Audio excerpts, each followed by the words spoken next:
2000 as of March 31st, 2023. From more than 200 countries and regions worldwide, smart devices powered by Tuya are currently available in approximately 120,000 stores all over the world.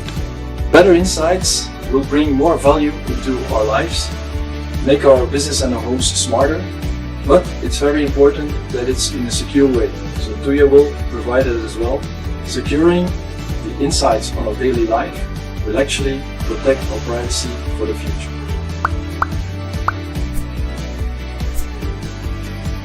Together, we'll enable a future where life is more comfortable and joyful.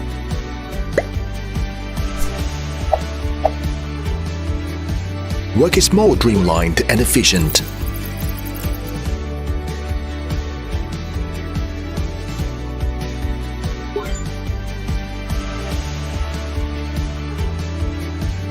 Management is accurate and data-driven.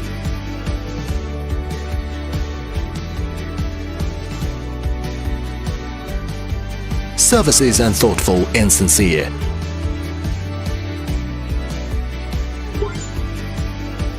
Security is tangible and reassuring. Cities are prosperous and full of possibilities. Every second the world changes before our eyes.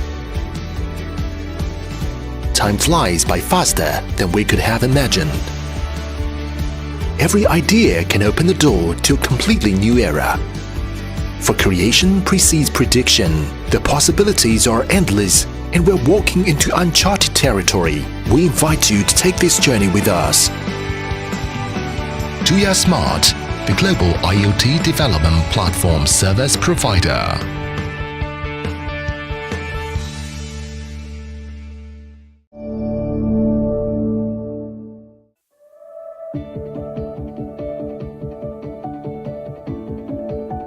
Tuya Smart is a leading technology company focused on making our lives smarter. Tuya does this through offering a cloud platform that connects a range of devices via the IoT. By building interconnectivity standards, Tuya bridges the intelligent needs of brands, OEMs, developers, and retail chains across a broad range of smart devices and industries. Tuya solutions empower partners and customers by improving the value of their products while making consumers' lives more convenient through the application of technology.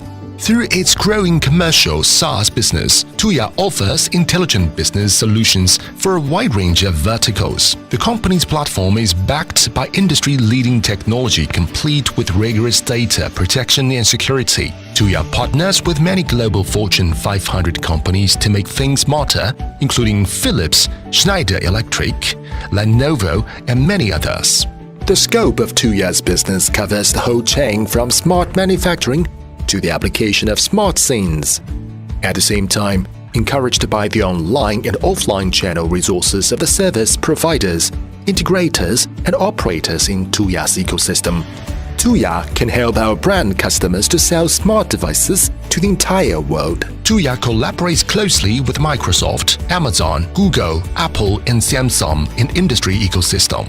Our platform is one of the first that integrates Amazon Alexa, Google Assistant, Apple HomeKit, and Samsung SmartThings at the same time. We enable brands to solve product development problems such as high development costs, long development cycles, and technical challenges and roadblocks, so that even companies with zero experience can quickly enter into the IoT space and enhance their product competitiveness.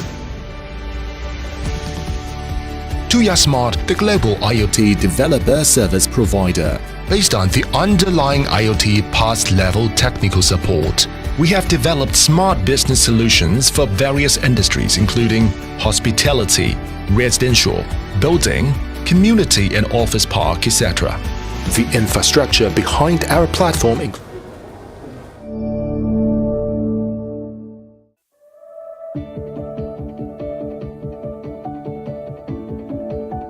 Tuya Smart is a leading technology company focused on making our lives smarter. Tuya does this through offering a cloud platforms, OEMs, developers, and retail chains across a broad range of smart devices and industries. Tuya solutions empower partners and customers by improving the value of their products while making consumers' lives more convenient through the application of technology. Through its growing commercial SaaS business, Tuya offers intelligent business solutions for a wide range of verticals. The company's platform is backed by industry-leading technology complete with rigorous data protection and security. Tuya partners with many global Fortune 500 companies to make things smarter, including Philips, Schneider Electric, Lenovo, and many others. The scope of Tuya's business covers the whole chain from smart manufacturing to the application of smart scenes. At the same time, encouraged by the online and offline channel resources of the service providers, integrators, and operators in Tuya's ecosystem, Tuya can help our brand customers to sell smart devices to the entire world. Tuya collaborates closely with Microsoft, Amazon, Google, Apple, and Samsung in industry ecosystem. Our platform is one of the first that integrates Amazon Alexa, Google Assistant, Apple HomeKit, and Samsung SmartThings at the same time. We enable brands to solve product development problems such as high development costs, long development cycles, and technical challenges and roadblocks, so that even companies with zero experience can quickly enter into the IoT space and enhance their product competitiveness. Tuya Smart, the global IoT Developer service provider. based on the underlying IoT past-level technical support. We have developed Smarty and Office Park, etc. The infrastructure behind our platform includes Cloud Plus networking module plus app to enable the rapid development of smart products. Powered by Tuya PBT is a mark of interconnectivity across different brands and categories. Users can easily control any product featuring the PBT label with just one app. Registered IoT device and software developers or registered developers were over 782,000 as of March 31st, 2023. From more than 200 countries and regions worldwide, smart devices powered by Tuya are currently available in approximately 120,000 stores all over the world. That it's in a secure way. So Tuya will provide it as well. Securing the insights on our daily life will actually protect our privacy for the future.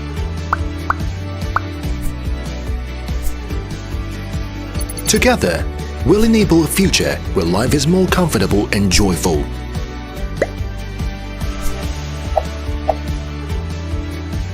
Work is more streamlined and efficient.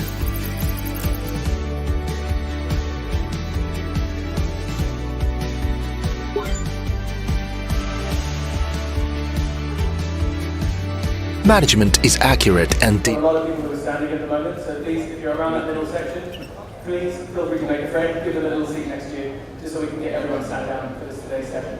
Thanks.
Okay guys, we're going to push back by another 1 to 2 minutes, so please feel free to grab a seat, get comfortable, and we're going to get started very soon. Thank you.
Tuya Smart is a leading technology company focused on making our lives smarter. Tuya does this through offering a cloud platform that connects a range of devices via the IoT. By building interconnectivity standards, Tuya bridges the intelligent needs of brands, OEMs, developers, and retail chains across a broad range of smart devices and industries. Tuya solutions empower partners and customers by improving the value of their products while making consumers' lives more convenient through the application of technology. Through its growing commercial SaaS business, Tuya offers intelligent business solutions for a wide range of verticals. The company's platform is backed by industry-leading technology complete with rigorous data protection and security. Tuya partners with many global Fortune 500 companies to make things smarter, including Philips, Schneider Electric, Lenovo, and many others.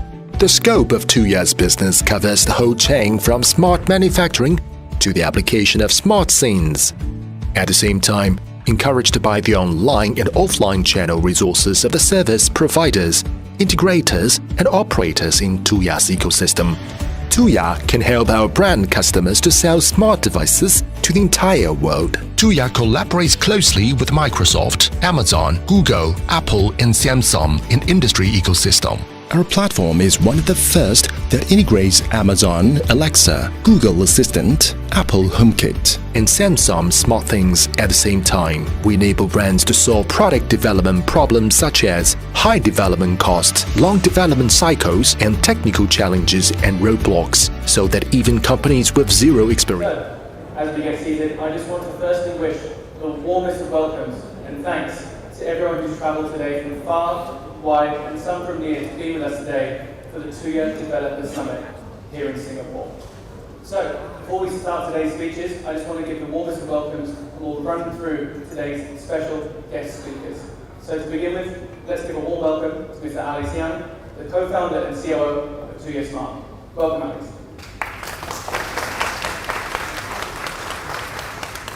Next, give a very warm welcome, everyone, to Mr. Ross Law, the General Manager of APAC at Tuya Smart.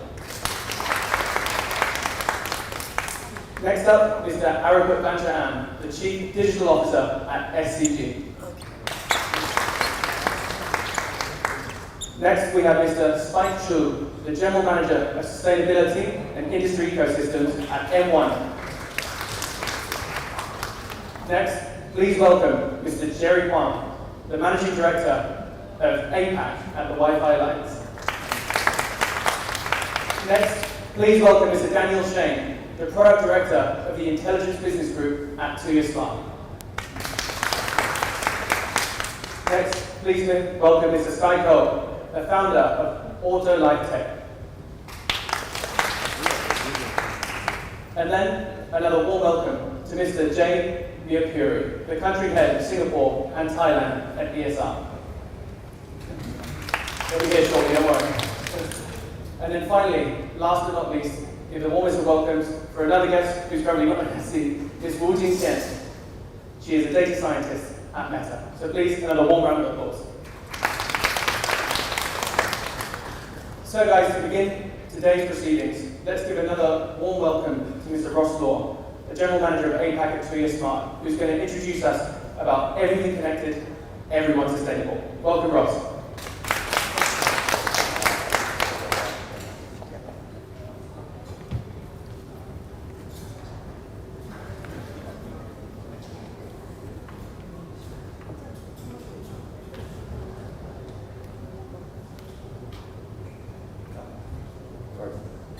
Everything connected, everybody sustainable. First, ladies and gentlemen, all the friends coming from Singapore and all the world traveling a long way to join us at this Tuya Developer Summit. I'm Ross. So today I'm very excited to see everybody on the site. So face-to-face meeting after a pretty long time due to COVID. And more exciting that,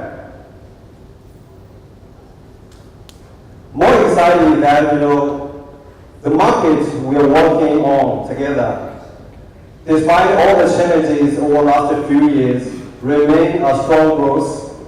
And in the time to come, we expect an even stronger growth. So as per GSMA research report, so by the year 2025, the total IoT devices globally, the numbers will touch 24.6 billion units. And in terms of the value, by the year 2027, the global IoT industry, the market value could reach 483 billion US dollar. So what a huge market we're in. So in line with the global trend, when we zoom into the region, for the Asian Pacific region, though now the contribution from the region to the global IoT market is around 10%. But the forecast is saying that in nearly 5 years, the contribution from the Asian Pacific region to the global market will increase up to 20%. So this means the growth rate here in the Asian Pacific region, in the Southeastern Asia region, will be far higher than the global average. And at the flagship and also the leader market in Singapore, with around only 1% of the population contribution to the region, it takes around 10% of the IoT market share in the region. So there's a reason behind that. Apart from, everybody knows Singapore is a developed country, is a developed nation. So the education level, the purchase power is good. The people's awareness about the new technology, about smart, about IoT is good. Apart from these parameters, a big credit, I think, needs to go to the government. Like a long time back, the Singapore government has launched their Smart Nation initiative. So they're trying to bring the whole nation, the whole society, to be digitalized, including everything, right? So obviously the smart IoT will be a very important part of this whole journey. Okay, so many exciting potential in the market. All of us together working on. So coming back to Tuya, what is Tuya's positioning and what is Tuya's proposition? So as a global IoT platform service provider, we help our clients to cater into the IoT space with a low entry barrier and with more efficiency. So basically from Tuya side, our main business is in 3 sectors. So the first sector, what we call is IoT PaaS, and the second is SaaS, and the third Q. So the first sector PaaS, you understand, in this sector we help our client to enable their product, to enable the device to be smart ones. So what we do, we provide a total solution, or you can call it end-to-end solution, which including the application, cloud service, and also the network module, which goes into the product to make the product smart. So we have created a very developer and user-friendly platform so that any manufacturer can easily realize the smart products with very less effort. So within a few minutes, we can help the clients create one app. Within a few hours, we can make one non-smart product become smart as a prototype. And in a time span of roughly 3 to 4 weeks, so the products can go to mass production. The efficiency is so good. That's why in the last few years, only a few years time, we have enabled hundreds of thousands of manufacturers, not only in China, but globally, like India, Vietnam, Mexico, Turkey, Poland, all these countries, they have certain manufacturing base. And so far, in the Tuya ecosystem, we have more than 2,700 product categories, more than 600,000 SKUs already having the smart version and sold to the global market.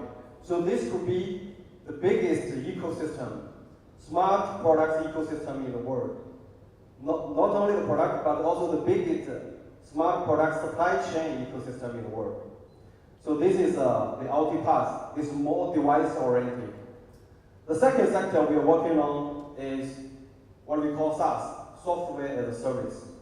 So this business is more industry oriented, or you can see it's more scenario oriented. What we do is, we provide a total solution combining hardware, a range of hardwares, including everything, and also a software, including app, also the web portal for the managers or the operators to monitor everything. So we can make any space smart, like this meeting room, or maybe one building, or maybe one hospital, or maybe one elderly care.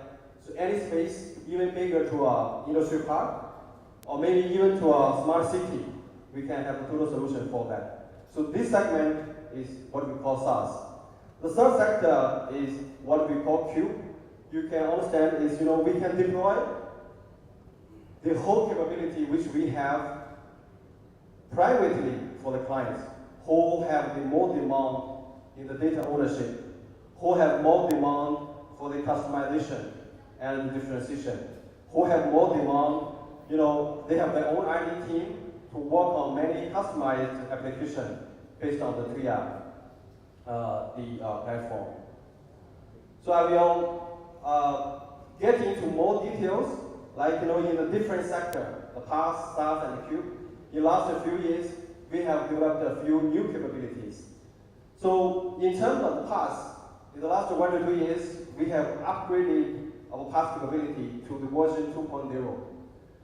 Version 2.0, the difference is what? Is apart from the general developer platform, which we have already launched many years back, so we give more tools or more platform for the developers to do their own customization. This including the IoT OS from the hardware side, and also including the app SDK, including mini SDK from the app side, and also the IoT core from the cloud side. So that so the clients can use these basic SDKs or the IoT OS, create their own application, or do many the unique user interface, so that they can be different from others, from the competitors. So just to give a few case study or examples for this. We do have one client called Schneider. I mean, it's not showing the DVD, but it's Schneider, right? It's a global big group, a Fortune 500. So they have a smart home platform called Wiser. And if you can see that, if you download the app, all the user interface is totally different from what the Tuya common user interface. But that is also based on Tuya. So they are using the SDK to do their own customization. And another example is True Operation. So I think some friends are coming from Thailand. So this is one of the biggest telecom company in Thailand.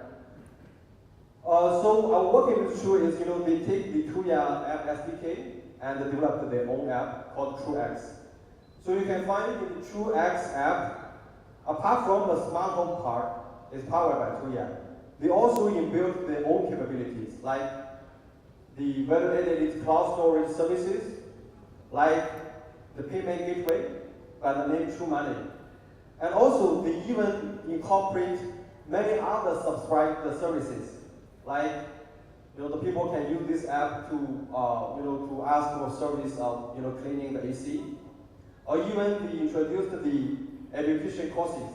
The people can use this app to subscribe the education courses and pay for that. So basically, the TrueX app is built upon the Tuya app SDK, and we have made it more comprehensive and a super app to their the huge user base. So coming to the Cube solution, this is mainly for the big group like Fortune 500 or the big groups, a big company like they have more demand of the data ownership. They want have to have the fully control of all the data generated through their devices, through their business. And they may integrate with some other business data to make sure to take the best value out of it. And a few case studies on this Cube, like we are working with the biggest telecom company in Indonesia by the name Telecom Indonesia. So we launched the Cube solution for them. So basically, this IoT platform is running by their own, and they have established the strategic partnership with all the major prominent local smart home players, and also they leverage their strengths in terms of offline stores and also the huge user base of the broadband users to help them to expand their business from the traditional telecom services to smart home services. Another case is like, we have one client, SCG from Thailand again. So by providing the Cube solution to SCG, on one side, they can integrate the huge smart hardware products from Tuya ecosystem. Also at the same time, they can have their own developed hardware ecosystem and combining the two to offer a very comprehensive total solution to their clients in Thailand and also globally, including Southeast Asia region, including to the household and also to the different business scenarios. So here I want to emphasize that from Tuya as an IoT platform, from the connection level, we have worked deeply with almost all the mainstream communication protocols, from the short distance to longer distance, from the NFC, UWB, Zigbee, Wi-Fi, Bluetooth, Wi-Song, and even like 4G, 5G, NB-IoT, to all the communication protocols we have combined, we have incorporated into our IoT OS, which we have built in the hardware. And also, we are embracing the new upcoming Matter communication protocol proactively. As a board member of the Matter Association, we are truly a practitioner of the interconnectivity of the global IoT ecosystem. So in the display corner, I think we have displayed the Matter capability. Our colleague Casey will explain more details. Maybe after some time, you can check in the display corner. Apart from the connection level, we do many more things on the application layer also. From Tuya side, we have been working deeply in a few verticals, especially the hospitality, residential, commercial lighting, house, and real estate. So in the last few years, we worked pretty deeply on these verticals. We have mature and ready solutions for these verticals. And moreover, we have abstract, or we have packaged, or we have modularized some general capabilities of SaaS, like device management or user management. This can be very common, can be the general features. So we modularize this, and we put on the platform so that many developers can just grab these ready modularized capabilities and can adopt into various and even more verticals. And these verticals can be endless. Can be like industry, agriculture, elder care, hospital, industry park, city. So there'll be endless to that. And especially in the last 1 to 2 years, I think we see globally there's a huge energy crisis. I mean, especially after the Russian-Ukraine war. I mean, everywhere, the energy price goes up in a big way.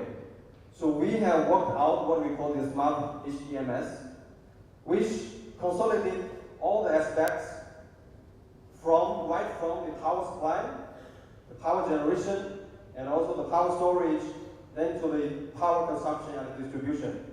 So we bring all these on one common platform through, put all the data on one platform through some automation and algorithm.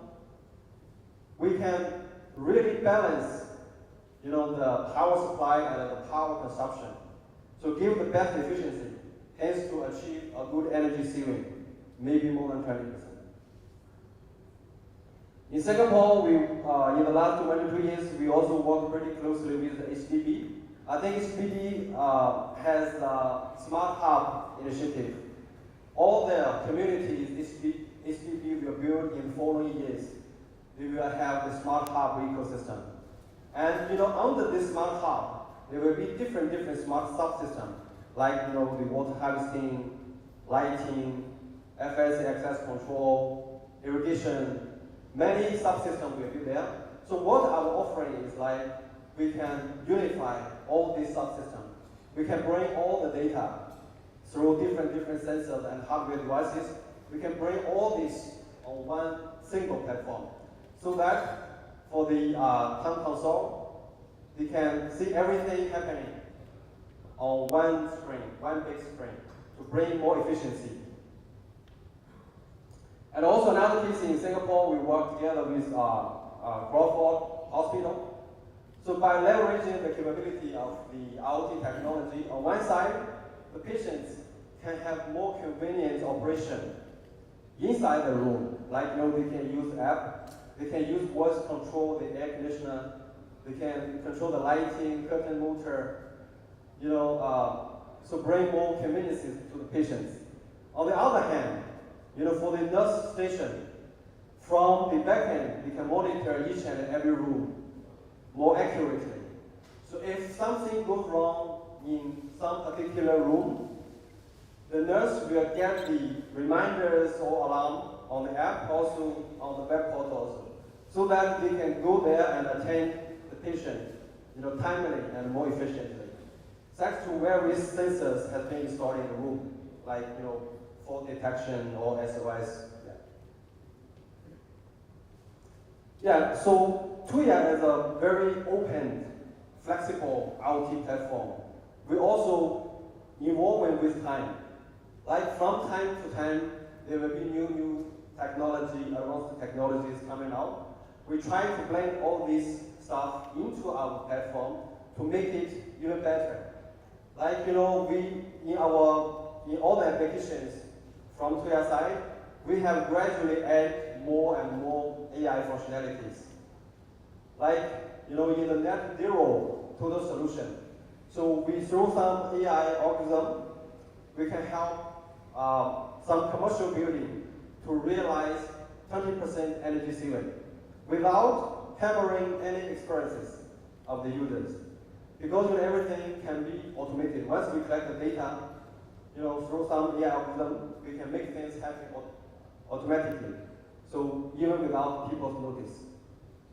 And also for the household, to the consumer end, we can provide one small, very easy energy saving kit consisting of 2 or 3 hardware products, and built in the AI capability, so that for the end user, what he needs is just one tap on the app, so that you can realize 20% of the electricity bill reduction without influence any of your lifestyle or living pattern.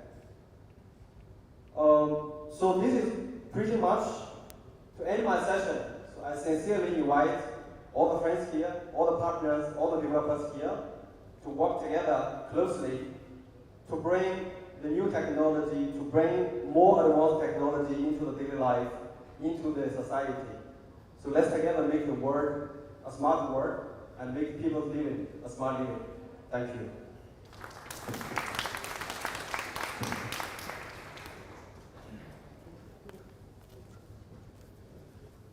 Okay, huge thank you, Ross. And what a fantastic kick-off to today's event.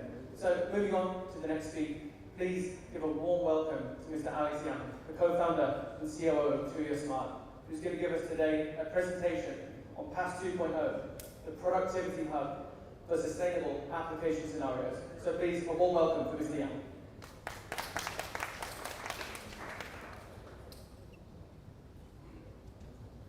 Good afternoon, everyone. It always feel excited to be at Singapore, one of the hub of innovation for the entire APAC. And I believe that will be the perfect place for us to introduce any type of new technology innovations we found there in the market and bring it into the next level. So today I'm going to share that what we've been doing in the past 2 years, try to create a new hub for any type of innovative productivities that we into market. Let's start with the challenge, because as you might know, Tuya, that we are kind of the platform and service providers. So we are happy to see problems and challenges because we are here to solve the problems. That's our value. And while we dive deep into the market, we found two major challenges coming all the way around the IoT since the beginning. The first one is extreme fragmentation in all kinds of connected devices. We found there are so many layers in the pipeline of the industry while we want to build any type of single solution, even it's a very simple one. So starting with the communication protocol, on Ross's slides you see that at least we have 10. Okay, and on the chip architecture, maybe we have majorly 4 to 5 architecture on the chip side in each protocol. And then we have different systems on chip, maybe 4 to 5. And then usually while our customers want to develop something, they need to integrate different type of the subsystems, maybe 10. And then at least we'll have multiple applications to different type of clients, like the end user, maintenance, management, and maybe the service. So which means that we'll have like the 10 times 10 times 5 times 10 times etc.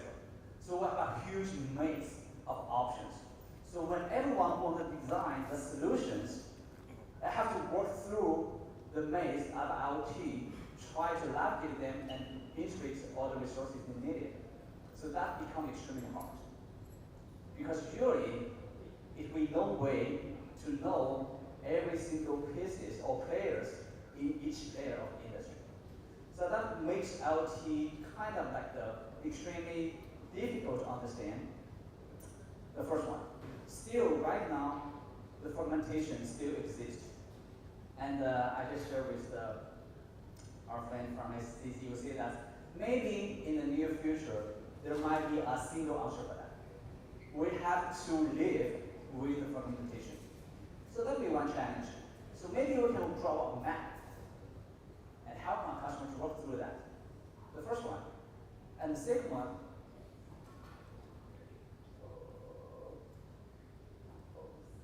wrong button.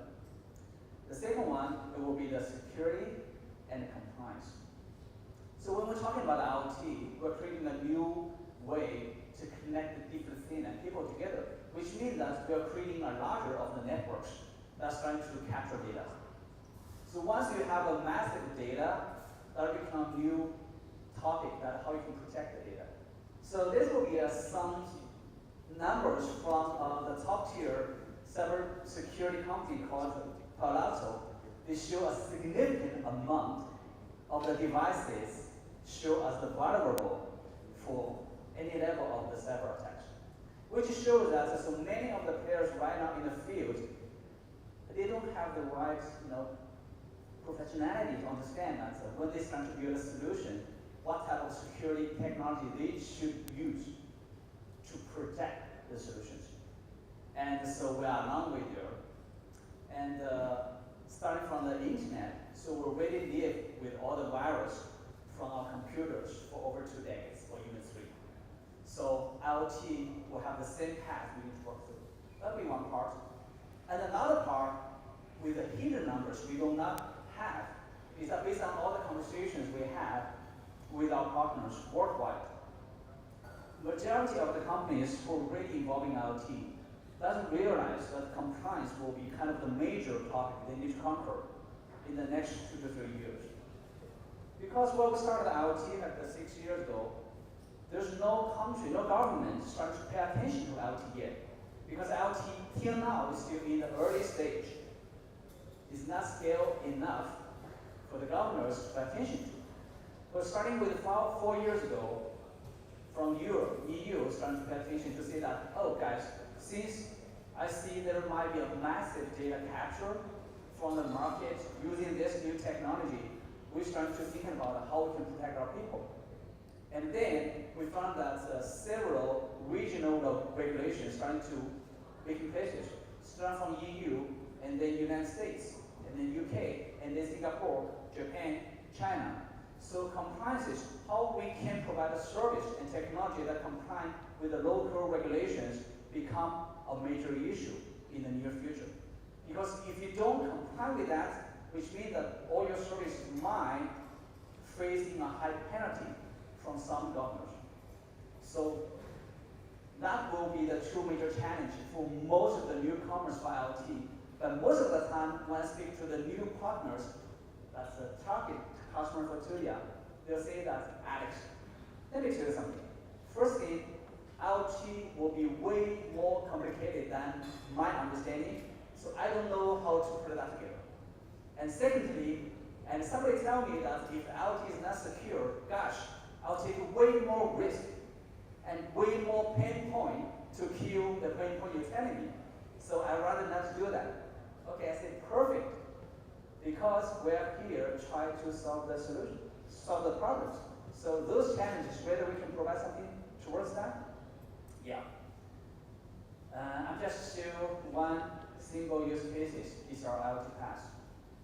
Ross just mentioned, the Pass is a platform we built for any developer who wants to develop any type of IoT devices or applications. So it's a universal platform we try to provide for anywhere in the world, in any single vertical industries. And in last month, we just released our version 2 Pass. We're running some major updates on there. I will share with you that. So as I mentioned, the Pass is a universal platform, and the content in the version 1 will be 3 major parts. So it's the device development, how we can make this device be connected and be smart. And then cloud storage, pre-deployed all over the world, that can help those devices to connect to somewhere, and then applications that facing the end users. And in version 2, we released a new development service we call Mini App. It's a new layer of the way we can help our developers to make things easier. And in our version 1, we started at 2015, so literally 8 years ago. So the version 1, the major task for the Pass is efficiency and easy. Because back then, nobody believed in IoT. And there's no IoT business yet.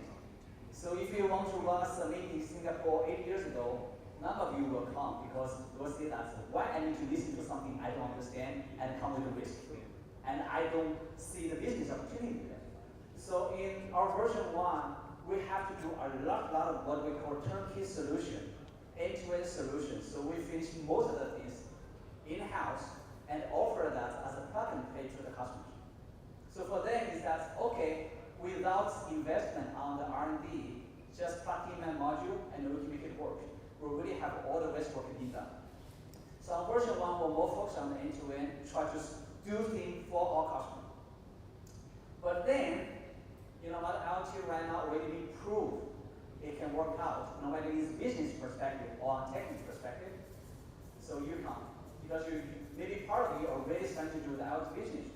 And then my customers started calling me every year, say, Alex, gosh, I really need some business. And I will not satisfy with your solution anymore. I want to create my own. And give me something so I can create my own differentiation.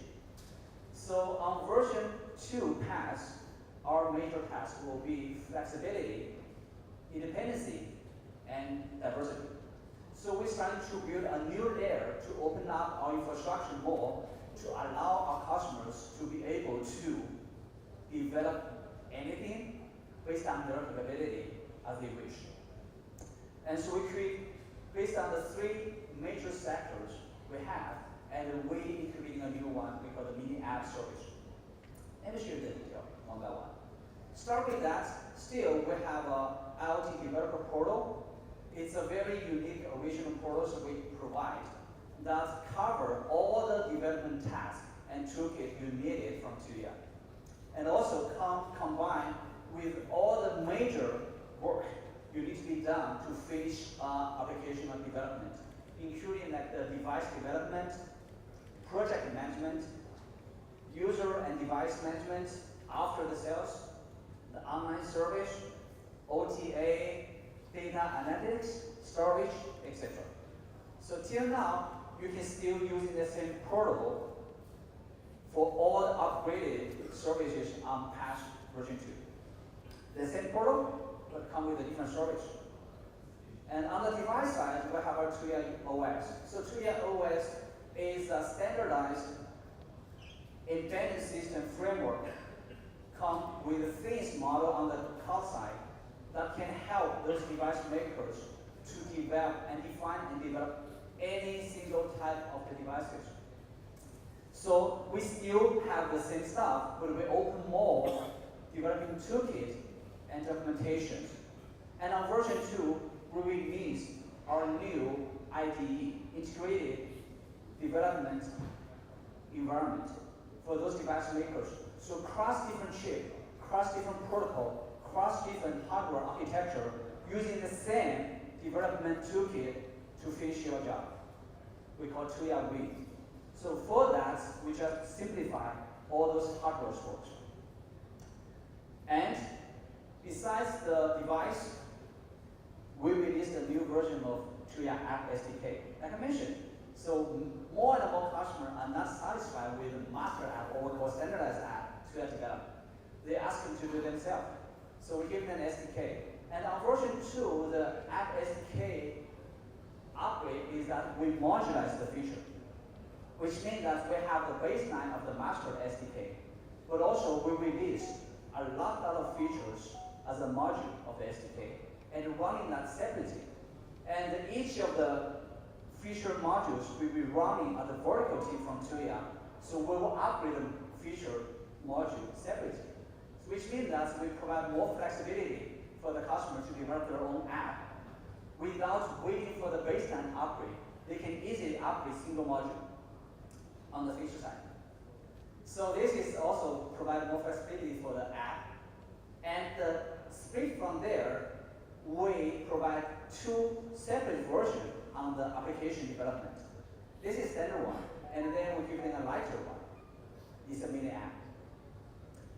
Mostly for the commercial usage. So many customers say that I don't want to build the app from scratch. So the SDK is great, but I have to do a lot of work. So how about you share the main body of your app? Just cut the application layer to me. So that's the mini app. So for that part, the customer only have to focus on the user experience and the feature. End user feature. But for the rest of the part, the device management, pairing, OTA, some basic user management systems, they can use in the main body that your app already has. And also the developer, if they have the experience to develop any type of mini app like in Facebook or in WeChat, they can directly migrate that capability into the Tuya mini app system. So for that, usually the customers, they can spend only a couple of days to finish the app. So this is what we deliver on the version 2, the mini app. So take this meeting room, for example. Maybe some developers say that I don't want to build a massive app. I only want a specific app for this meeting room that connected with 30 specific devices in this meeting room.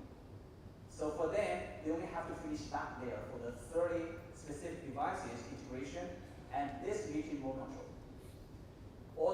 Or what we call public features, we can provide that directly on the mini app. So this is the light version. But remember, once the business goes, we have some hardcore users. They said that I want you to be more open, it's good to simplify my work, but I like to do the hardcore job. So we open the entire infrastructure then. It's IoT core. So this is another set of the development queue only on API.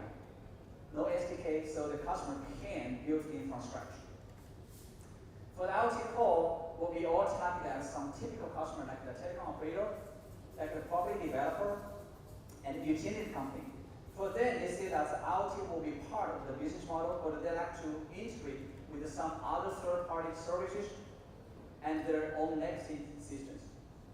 So they ask Tuya to open all the infrastructure to them, so they can build a totally differentiated type of use cases with more comprehensive feature set that Tuya cannot provide, or Tuya will not provide.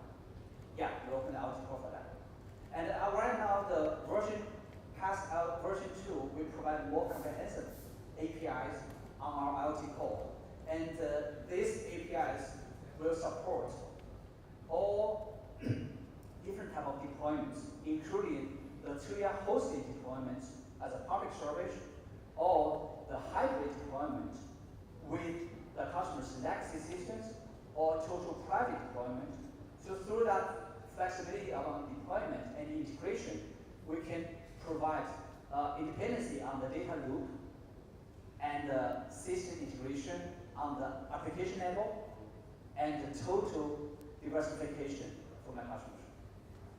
So through that, we try to be more open to meet what we call is the entry-level users, ask for a turnkey solution as a code-free experiment, or some light developers to do some low-code experiment on the development side, or from some hardcore users to totally build anything themselves. And for all that, remember all the platform will still provide the same level of the data security, protection, and the compliance services. So for the data security, we still invest heavily as an individual team inside Tuya to ensure that we continue to use the right technology to protect all the data and the loop.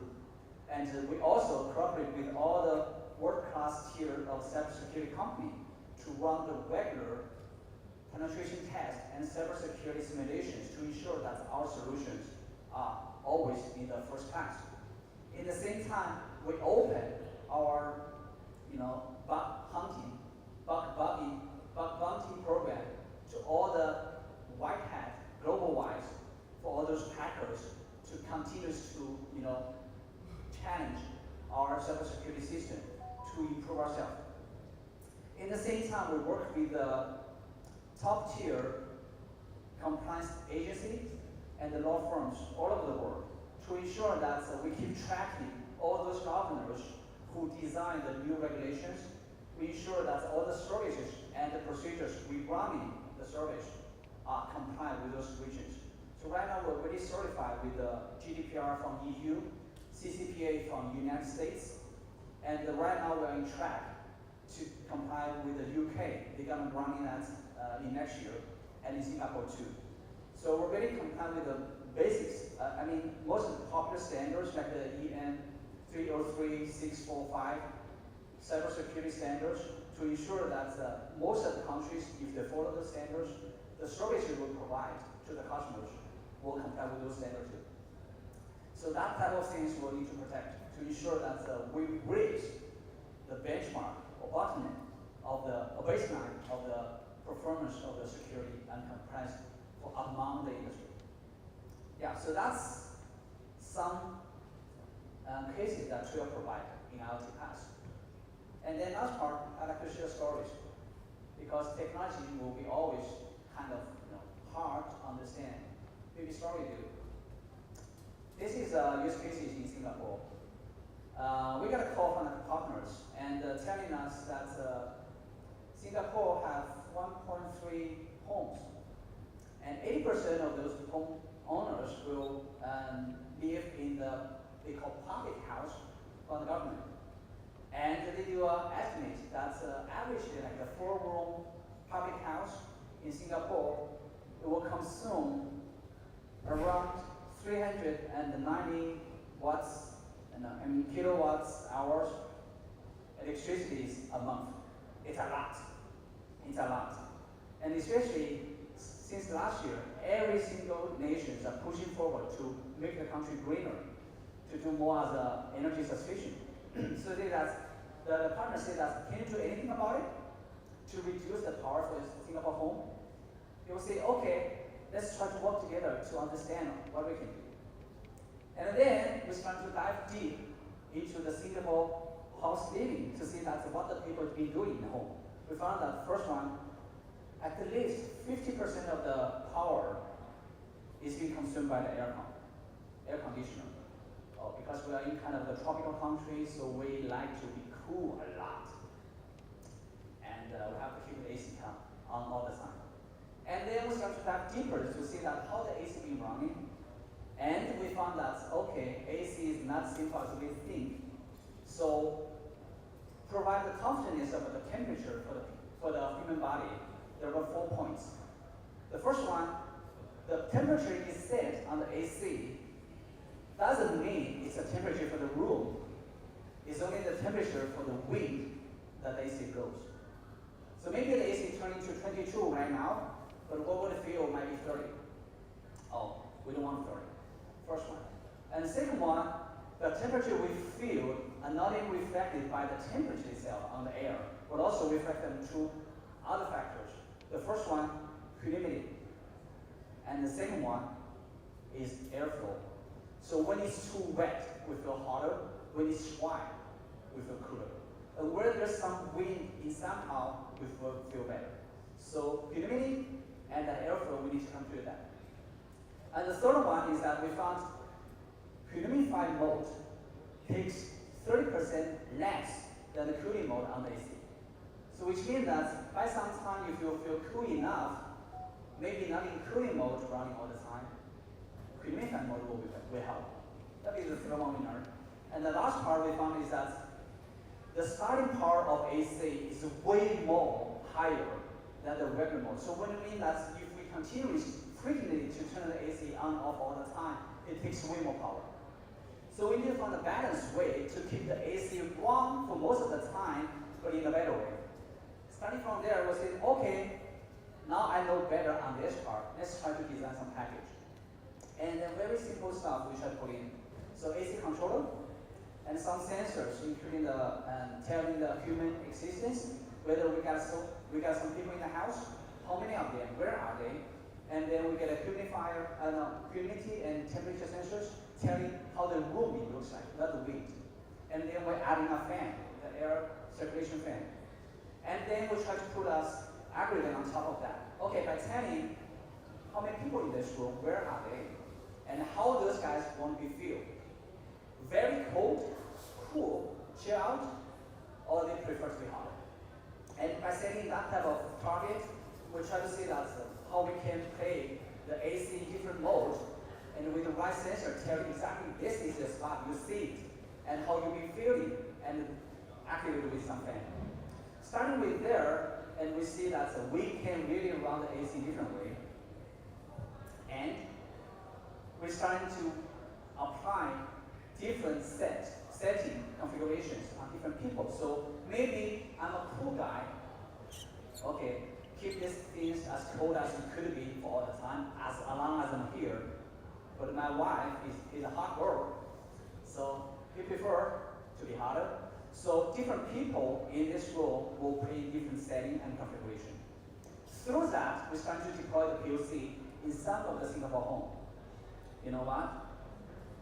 Up to 54% of the power will be reduced a month. Averagely, this kind of settings will reduce 25% of the electricity. And the partner feel very excited, so as those testers. So we're starting to, very soon, we're starting to promote this type of solutions for Singapore house. 1.3 million homes, we're looking for help them to reduce the bill and help the government to reduce the entire national power consumption. This will be some simple stuff we're trying to do. So, but for all the time, we are not the expert, and I don't live in Singapore. I don't know what those people want, what the customers want. So we always open our capability and our ecosystem. Looking for the developer is the one who understand the pain point in your market, in your vertical, and have your idea how to make it better. And we provide all the technology capability and ecosystem. I mean the supply chain, the services, all different guys you need from different layers of the industry. We try to put them together and to make your solution work out and complete. So I think that's all I want to share today. I believe that our customers will have more stories to tell in the later parts. And I'm looking forward to find more innovations in Singapore and then with you. Thank you.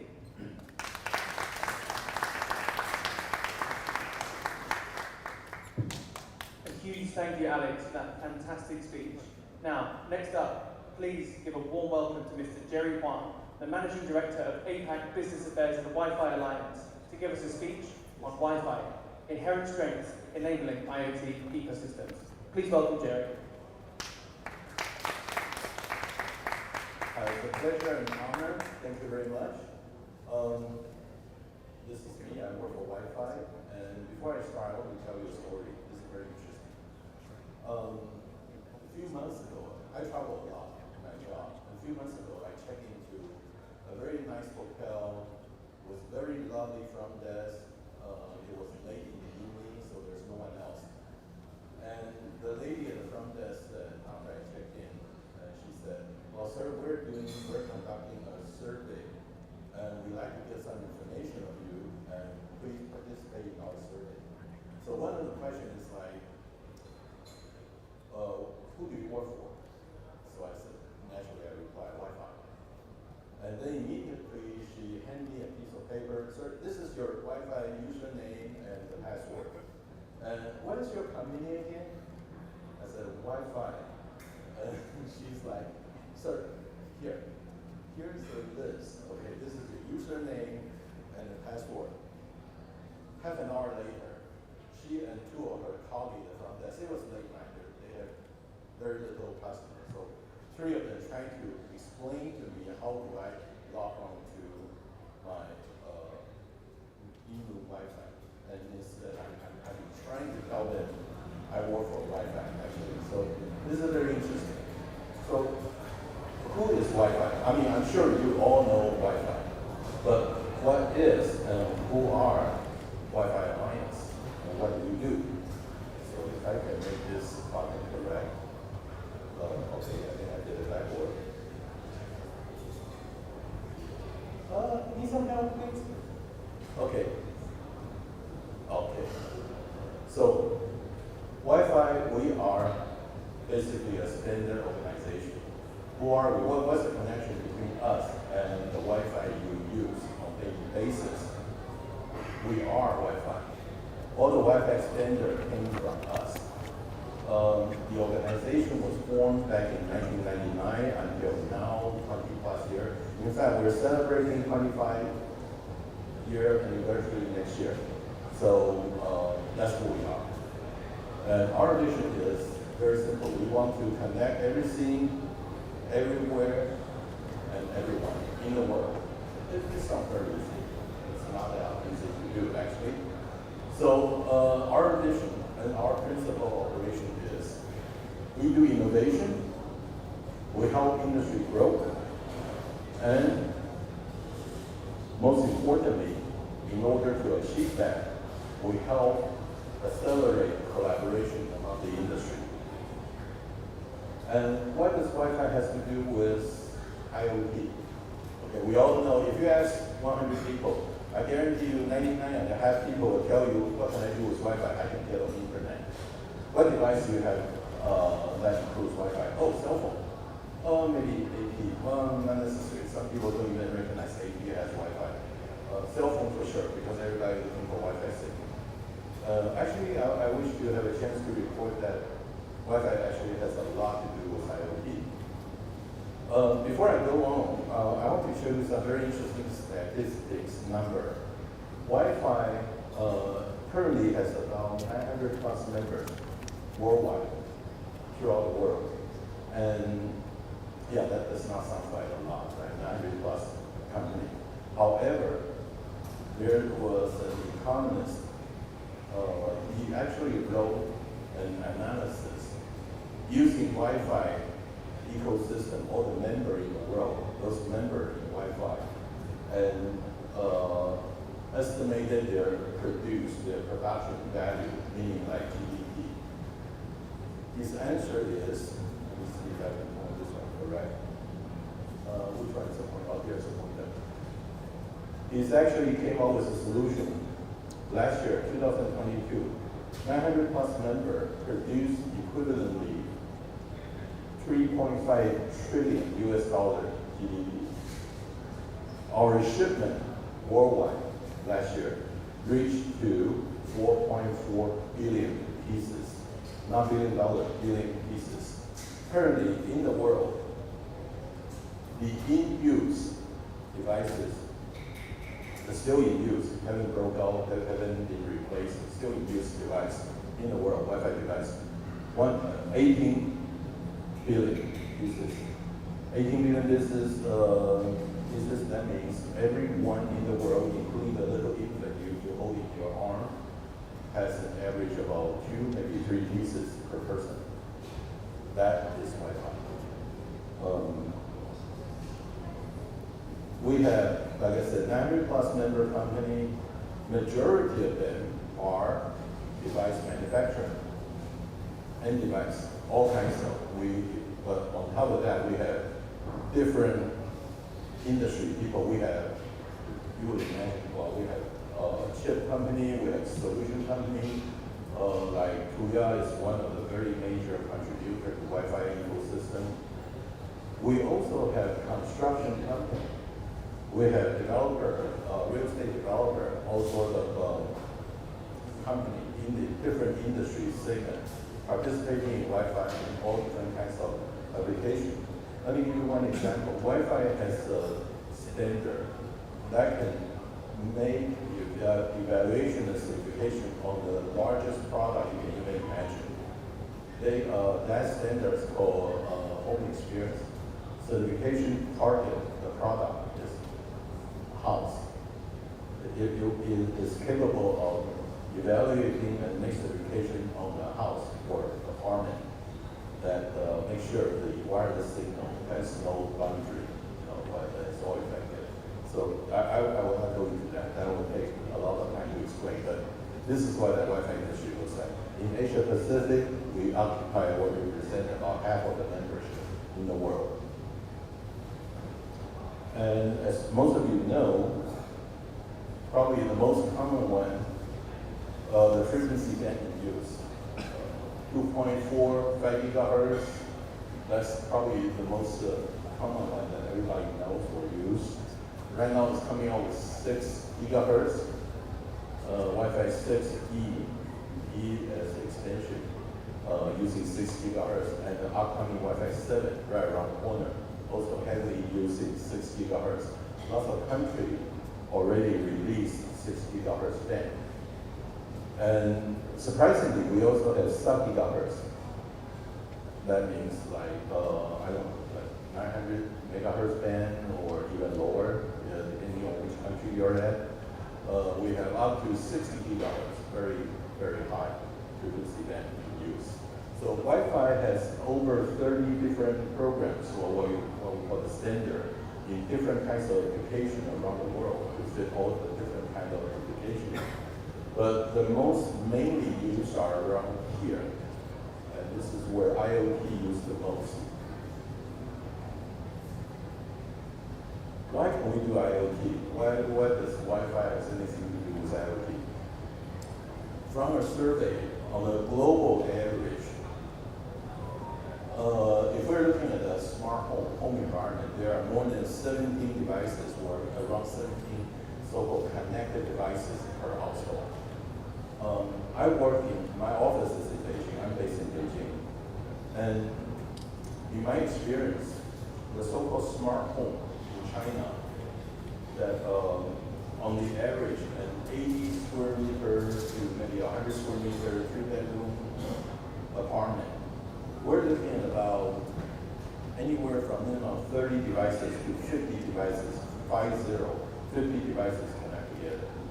We're looking at from CCTV, from door knocks, smart door lock, sensor, appliance.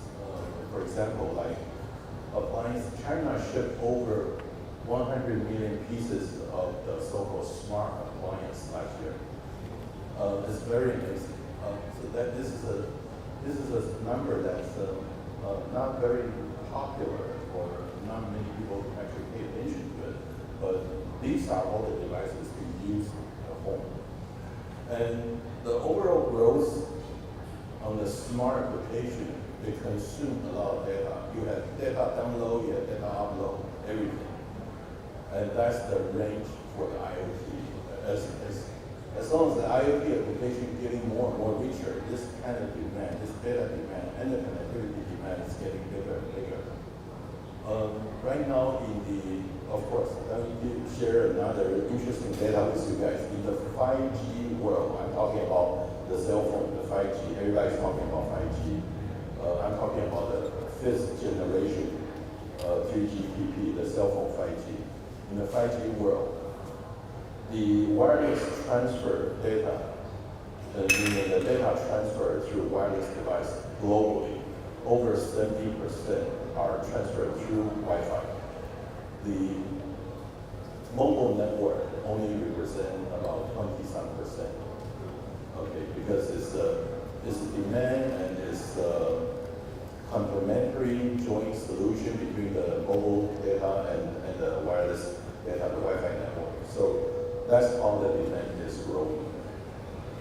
So Wi-Fi in this way on the connectivity and data transfer, we are, and also the mass market install base, we become the major foundation for the IoT industry from the connectivity perspective, from market share perspective, from data transfer perspective. Oops, I'm sorry. Here we go. When we talk about IoT devices, among all the different wireless devices, there are several challenges we're facing. Right? Like I said, in China, I'm seeing 30 to 50 devices in the household. Can you imagine if you connect 30 devices without a standardization among those devices? How are you going to get it to work? So standardization becomes a very, very important issue. And Wi-Fi is very standard. It's a standard that's been globally used for over 2 decades. And the interoperability is where the standard is based on. So this is why Wi-Fi becomes a very, very big and important basic platform for this kind of deployment. And the basic connectivity, right? IoT system is often controlled by module. And if you have very small market share with different kinds of application, different kinds of technology, the connectivity part will be a very, very painful process when you deploy an application. With 18 billion pieces currently used in the world, it's going to be very challenging for you to find even a more popular platform to execute on. So that's why another reason IoT system is really depending on Wi-Fi. Security, the last thing you want is someone hogging to your, say, smart home solution and take control over it. Wi-Fi WPA3, the security system, the standard itself, is equivalent to, in the US, we always like to describe it as Wall Street standard, meaning financial standard, which the security level is as high as the military level. And I'm sorry, there you go. So the WPA3 is a mandatory certification that require when you build the Wi-Fi devices that guarantee the security and prevent the hacker. And of course, cost effective. There's a lot of research, especially in some of the underdeveloped countries. Wi-Fi become a very cost-effective way to deploy nationwide wireless network. And like I said, from the carrier perspective, actually Wi-Fi has a standard group inside Wi-Fi. It's called carrier network. It's formed by all the major carriers in the world. We're talking about AT&T, Pacific Bill, going Deutsche Telekom, Orange, and all those guys, even China Mobile. That pass-through is mainly discovering on how to better utilize between the mobile network and the Wi-Fi network. So like I said, in the 5G era, on the wireless data communication, the transfer on the data volume, over 70% is going to be depending on Wi-Fi. So it's very cost effective. And most importantly, 25 years of Wi-Fi. Every new standard, when the Wi-Fi 6 came out, or even at the end of the year, early next year, when Wi-Fi 7 comes out, one thing you can rest assured is the backward compatibility. That is a requirement. You never have to worry about, will the Wi-Fi 4 work with Wi-Fi 7 devices? It has to work. That's part of the requirement and consideration when the standard being developed. So let me use CSA, which is Matter devices, as an example. As you all know, this is a piece I was told to add it in because a lot of people has very strong interest with Matter, which is a very good standard. Matter deployment actually, as some of you probably know, has a requirement of qualified Matter devices. In order to get certification from CSA, require Wi-Fi certification as a preliminary requirement because the application usage between Matter and Wi-Fi is different. Wi-Fi is very good in securing network connectivity. So CSA is leaving that part of the job to Wi-Fi, utilizing Wi-Fi certification to complete that part of the foundation so they can concentrate on their final meters connectivity. Basically, that's just one example.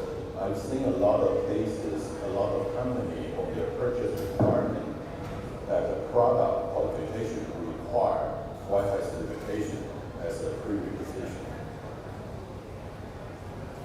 And how do we enhance the IoT experience? Well, like I said, these are more numbers. In the past 23, actually 24 years, like I said, next year will be 25 years anniversary. We have over 30, what we call programs, actually 30 standards. We have over 75,000 prototypes of the certification. And it's very enriching the industry, covering all different kinds of applications in different market segments. Another example I can report to you guys is we're having an interoperability test next month in Beijing. That test is actually the collection of the ecosystem, bringing all different kinds of products from chipset to module to end devices including access point, including IoT devices, including door lock, including cell phone, desktop, laptop, all kinds of products. They are testing on 3 different scenarios. One is a home IoT, the other one is a smart office environment. The third one is actually smart retail front, meaning like coffee shop back there. Okay, it's a combination of people with all this industry, different segment of the industry company are bringing their product into the lab to do the interoperability test because of the real life environment, the deployment requirement. So this is what we do. And that testing is happening next month. After this meeting, I'm flying back to Beijing to host that experiment. So this is what we do. That's why we think that the Wi-Fi is actually can contribute a lot, especially in the home IoT front. One of the companies, which I cannot mention the name by our policy, they actually are contributing over, I want to say, if I remember the number correctly, last time I saw the list, 133 different kinds of product categories, which they use all the time in the home IoT environment to the test. So you can imagine that magnitude of the test, interoperability, the guarantee, of how all this works in the real life world, it's going to be very interesting and very important. So basically, that's what we do and who I am and what we work on.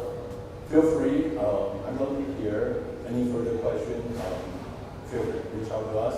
You can ask people to find me, or contact information is right here, or anybody wants to add a WeChat because I'm based in Beijing. WeChat is probably easier for me, whichever. We're here to answer the question.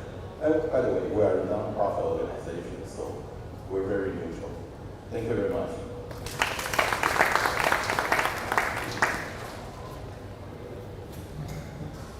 Huge thank you to Jerry for that fantastic speech. Now, let's welcome to the stage Mr. Daniel Shane, the Product Director of the Intelligence Business Group at Tuya Smart, who's going to give us a presentation on business value creation under technological evolution. So please welcome to the stage, Mr. Shane. Okay. Thanks all. Good afternoon, Daniel. I'm Daniel Shane from Tuya Intelligence Business Group. Very honored to have this opportunity to give a brief here, and my team is mainly focused on the promotional market. So today, I'm going to give a brief introduction of the promotional solution we can bring to the market and what results. Okay, let's jump into the topic today. Yeah, now, first of all, I'm going to show some reports. Actually, this is a report from Authoritative Research Institution Transforming Insights about the number of IoT connected devices worldwide in different vertical industries from 2019 to 2030. And according to this report, we can see that compared with 2019, the number of IoT connected devices is expected to double in 2023 and possible in 2030 with nearly 12 billion connected devices around the world. And you know, the connection between the industry devices will be integrate or generate the industrial innovations and create future values. And among them, gas, water, electricity, and energy related industries, transportation and storage industry, and commercial accommodation industry account large portions. What else we need to pay attention to the cross industry connection needs and huge potential market opportunities. The second report is from McKinsey about the global distribution of economic value of IoT in 2030. And according to this report, the large share of economic value of IoT will be generated through operational optimization with nearly 51% share in this use case country. It is followed by the human productivity and health with both 50% share. So, and we can see that using IoT technology well, we can highly improve efficiency, reduce the cost, no matter actual processing cost or energy consumption cost. Beyond that, we can create a more comfortable, safer, convenient, and electronically viable and dynamic society. And yeah, if we put from the two reports together, we analyze them, we can see the specific and monetary economic value clearly. And McKinsey report shows that this scenario are best will revolve around people's life and living spaces from both. And among them, the economic value of application of the worksite and city-related spaces is very phenomenal and remarkable. And when it comes to the smart city or city-related applications, we all know that Singapore have an initiative named Smart Nation, which is organized around a certain principle, connect, collect, and comprehend. So that is very pragmatic and quite. And from the perspective of IoT technology architecture, it's also very correct. Because the connection is the foundation of the intelligence. And the application based on the device connection and data collection can contribute more innovation. So in response to the different kind of smart scenario needs of the industry, Tuya, we provide a wealth of development capability components to the developer to help them to seize the market opportunities. If we consider the IoT platform as multilateral operating system, so what kind of capabilities should we provide to the developers? Firstly, it is necessary to provide IoT and industry path capability to them to enable normal operation of device, applications, data, and some other services. And secondly, we provide comprehensive developer tools and API documentation to enable the partners to develop their platform, software applications independently and efficiently. And of course, we show the ecosystem of Tuya, and some applications can meet common needs will be pre-integrated. And all the solutions are combined with hardware and software. And as the infrastructure of the architecture, we have to provide both a narrow device access and IoT connection services for the partners. Actually, right now, we can support multiple protocols for the IoT devices, not only the consumer devices, but also the commercial equipment. For the consumer side, which is the biggest advantage of Tuya. And actually, in the past few years, we do a lot of efforts. We have done a lot of work on the industry-specific equipment. So, based on the industry capabilities and platform, the developers, the partners can talk the cross-brand and cross-category access capabilities. In the actual projects, there are a large number of the existing or the old equipment need to be reduced due to different kind of reasons or different kind of the concerns. For example, the cost of revolution concerns, maybe the copyright of the facilities. So we need to figure out and meet the solution for the developers to enable them to see to meet the needs of connection of the old and existing facility. So yeah, we can do it. And in this regard, Tuya will provide edge computing services to the developers. We call Tuya Edge, or the short name TH. And actually, at present, we have a series of edge computing gateways which all have undergone the rigorous testing and verification for different kind of requirements, different industry scenarios.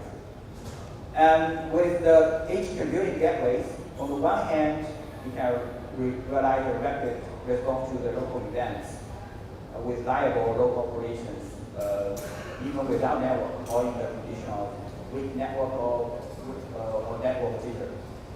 And on the other hand, we can support multiple industry-specific protocols such as KNF, BACnet, Modulus, DALI, and some other public protocols from many famous traditional manufacturers. And beyond that, we can support AI service, artificial intelligence event recognition services to the end users to have a more intelligent and more efficient experience. Well, as the service provider, platform service provider, we integrate the industry-specific hardware from top brands into our ever-expanding hardware ecosystem. And right now, for the industry-specific hardware ecosystem, it already includes 21, actually more than 21 categories of devices from over 100 brands. And it only takes about 2 weeks to access or drop brand new devices into the system. So more and more brands and devices will be included. And yes, we open the ecosystem to the developers, the partners, and all the products in the product library or gallery can with standardized access methods. So it can show the different manufacturers, different products perfectly. And in the past period, the developers they take a lot of time and efforts into adapting to different platforms and manufactured for different products. So for some angles, especially for the application innovations, it's kind of versatile. So we can release them. We can allow them to pay more attention to the industrial application innovations, or improving the overall experience of their product or solutions. Yeah, we wanted to make sure and ensure the partners to have rapid response to the changes in market. So we provide complete developer application enablement tools as well, including for so-called device management, operation, scenario orchestration, and application integration tools. What else? Graphical data dashboard configuration or customization services or tools. Maybe I can give you examples of these real success cases from one of our partners. They are a group of real estate. They wanted to integrate the parking systems from 8 brands, which used in their projects within the group. And by using the industry capability of Tuya, they complete the full developing and landing works within less than 2 months. Well, when Tuya, we think about the spatial digitalization services or solutions. Actually, we do believe that different urban living spaces have different digital needs. So they need to be analyzed separately and then connected, interconnect together again.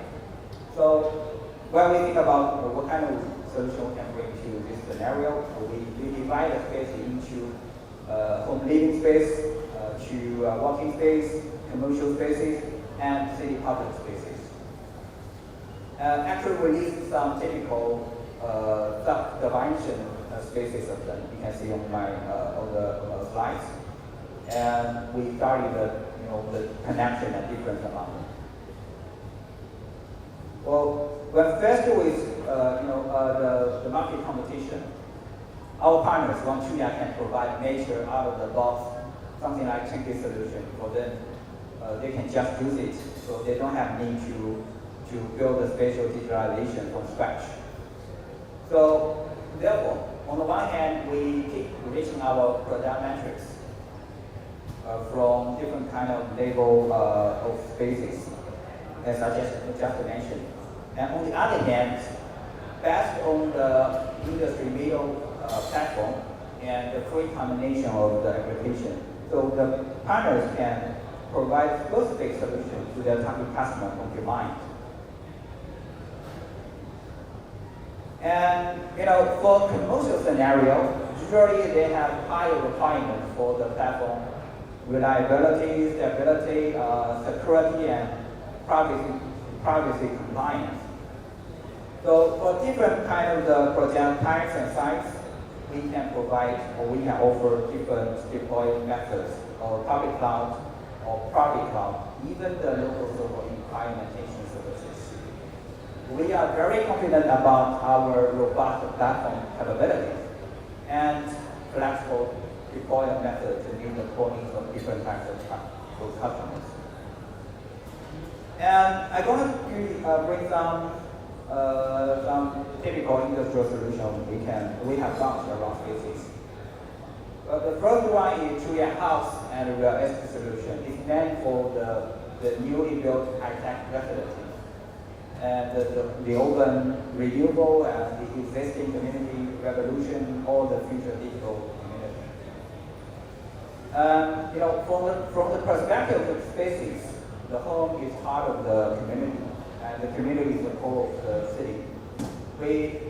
We wanted to realize two-way communication among the families, the community, and cities, and organic linkage of them with more digital services central on people's lives. So actually, in Tuya House and Real Estate solution consists of 2 parts: my home and my community.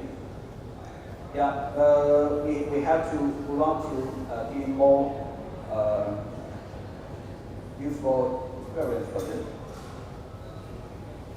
From the perspective of the services, we do believe that smart home will not just give the smart control services to the residents. So actually, it need to provide the services family oriented, including smart control, so the smart home control service, and also including the entertainment, even the community welfare, even the public affairs to the resident. So among them, to meet the needs of the resident to obtain smart devices is the basic actually. And to enable the resident can enjoy the social or the community service online is advanced. And beyond that, to enable the resident or citizen to enjoy the government service online is essential. So we work with the local partners, such as the local governments, real estate companies, computers, and other kind of partners to launch this solution. Actually, we have launched hundreds of the successful cases or projects in dozens of cities. And looking forward to see more and more success cases in Singapore with our solution as well. Well, the second solution I'm going to bring today is Tuya BMS solution. And it is also based on a powerful ecosystem hardware and can deployment capabilities with standard purpose for adapting the traditional subsystem building and provide the users or the customers flexible system options, wired and wireless, both are okay and available. And from the with 4 steps, the solution can provide four loop advantages from the inside into the energy and data health, and then to the exclusion of the facility control or building automation, and then to the protection of energy health or energy behavior and the low carbon strategies. And what is very important is the prediction of the optimization of carbon tracking and management to realize net zero emissions. And at present, our Tuya BMS solution has been widely used in different kinds of buildings, such as landmark towers, headquarters office buildings, and some government facilities, museums, libraries, and so on. Now, when we take an eye on the traditional BMS, there are some typical pain points. First is security system. Their system are usually separate, always partially integrate with things like chicken-side systems. And the distributed systems resulting the high trend cost that lead to the low usage. And the traditional BMS system, the automated control are usually based on the timers. So it's very hard, or we cannot, to trigger the automation based on the on-site conditions by implementing the real-time system of devices. And beyond that, AI, artificial intelligence, and big data services, we don't need to think about it. But Tuya BMS system, we organize around people, buildings, and operations. And all the subsystems will be integrated on a single platform, so the operator can have centralized experiences. And beyond that, we can support AI services. For example, in the subsystem of the BMS, we call the modular lighting.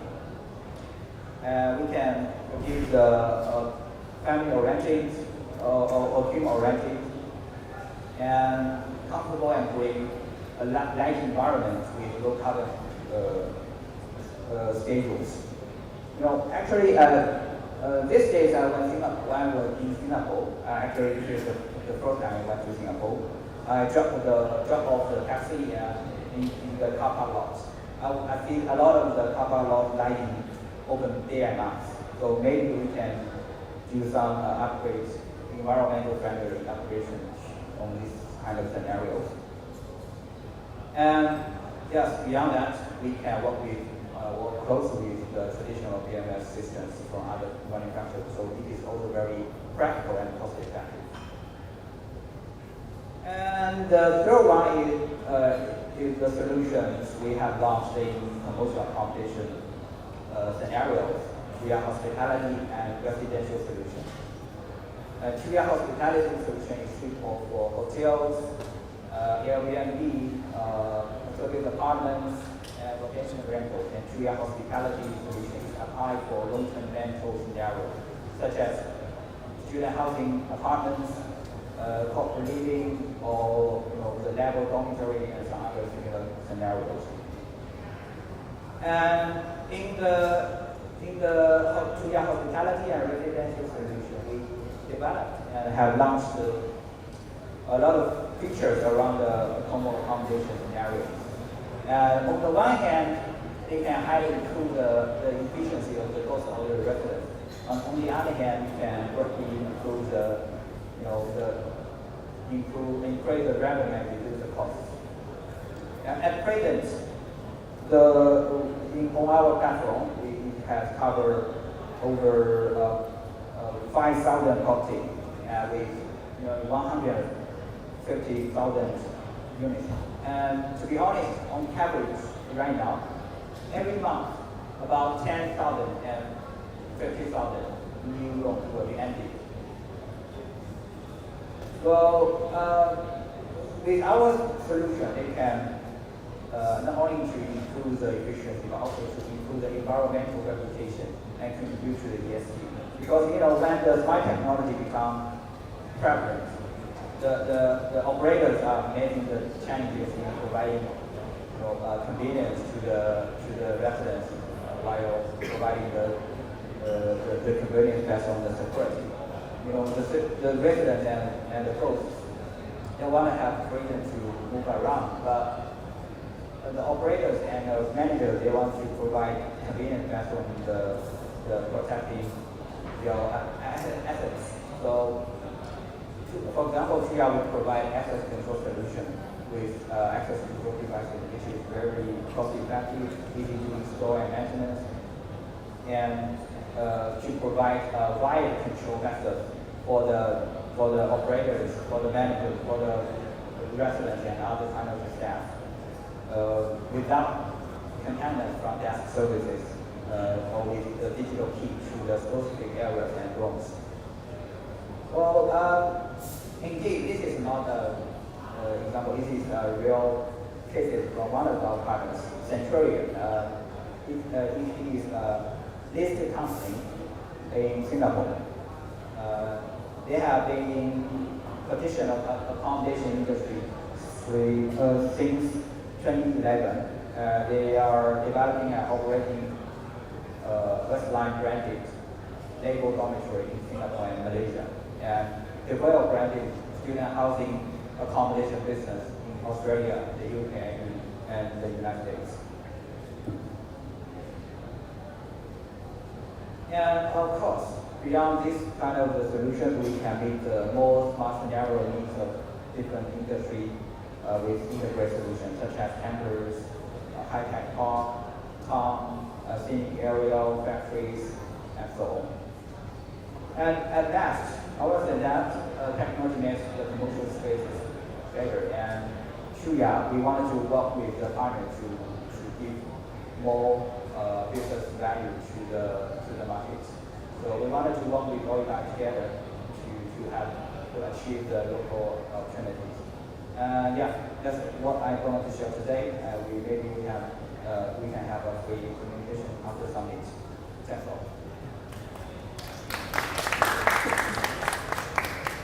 Huge thanks to Daniel. Now I believe we might need just about a minute of time to make some technical adjustments, but in the process of doing so, let's please welcome our next guest. Mr. Apurut Vanchak. What he's going to do today is give us a speech on the 5 secrets to making a smart home a consumer-friendly, inclusive and sustainable solution to everyone. So just give us a minute, guys, as we're just changing over a laptop, and we'll be ready to go very shortly. So please, guys, let's give a warm welcome to Mr. Apurut Vanchak. Thank you.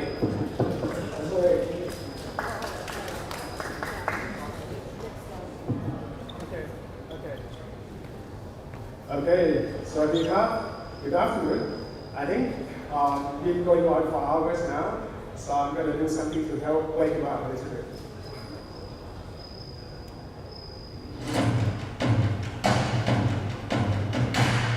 เปิดแล้วกำลังเปิดค่ะ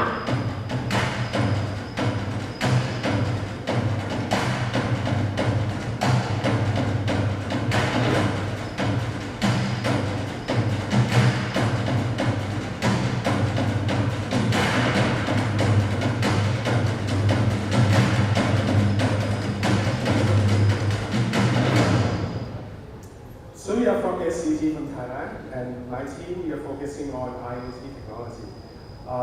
Not just smart home, but also smart city, smart industry, and healthcare. So we are excited about IoT. We saw the business value in the next few years, right? But let's take a journey onto the customer side or the user side a little bit. If you go ask other people on the streets whether or not they want a smart home or IoT, this probably be the answer, right? They don't think they need a smart home. Well, except for like geeks like us or early adopter or DIY people, even in the US and in Europe, not just Asia, most people don't really understand, or perceive the value of smart home. And that's become a problem for technologists like us, because if the consumer doesn't want your technology, then you're going nowhere. We saw what Steve Jobs did with personal computer in the old days when he set up Apple. We saw what he did with the smartphone. But compare that to IoT like smart home, the complication is on a different level. You're not talking about buying just one smartphone and figuring out how to install apps.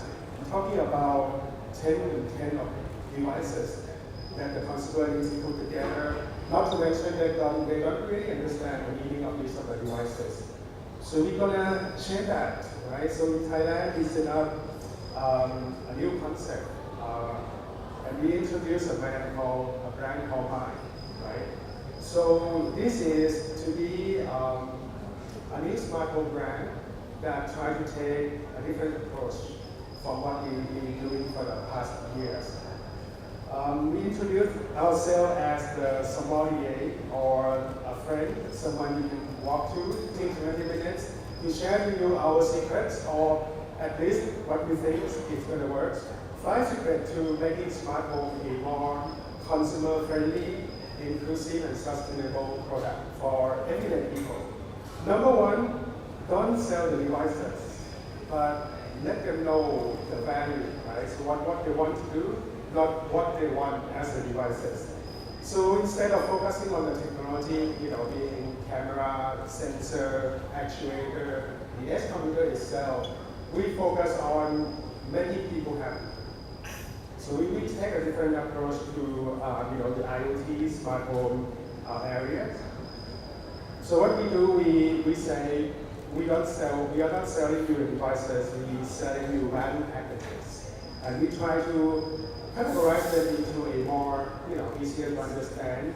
So starting with feeling or lifestyle, right? And followed by caring. If you have someone, you want to look after your mom, you want to look after your pets. And then well-being, so good quality of air, good quality of water, your bathroom is not so humid, it's drier. So that's the well-being. And the last but not least, safety. How can you save, your bills, electricity bill, mostly the air conditioning? How can you be more efficient in energy consumption, PSC, or cut that? And these 4 categories will consist of what we call product packages, right? For example, like mom carrying package, or the movie thing is one of the lifestyle package. Adaptive lighting is one of the packages that will help them save electricity bill. Tuya has something very similar. They call it daylight harvesting. So basically, if you look at the lights in this room, they are all turned on in the same time equally. Whether they are external light coming or not, the light doesn't care. So adaptive lighting will allow them to dim the light next to the window so that they save on electricity, for example. So these are an example of how we try to package the value proposition to the consumer differently from just selling the devices. And it's actually come in a package. They don't need to care what the devices are. When they get the package, our installer, our partner will go to their residences and install it for them. So this is how we want to do. I'll give you an example of the adaptive lighting package. So that will be the starting pack, right? Starting pack will have the edge computer, and in this case, it will be like a light sensor and a couple of the smart bulbs. And then later on, if they want to expand, they can get the upgrade packs. So they can add more lights, they can add more smart switches, they can add more sensors. And then there will be the add-ons. So if they want to be more advanced, later on they can get, let's say, presence sensor instead of a motion sensor, for example. But this is the way we offering this into the customer houses. And we just started doing this for a couple of months, actually less than 6 months, but so far we have 30,000 residences also in our backlog and about to install.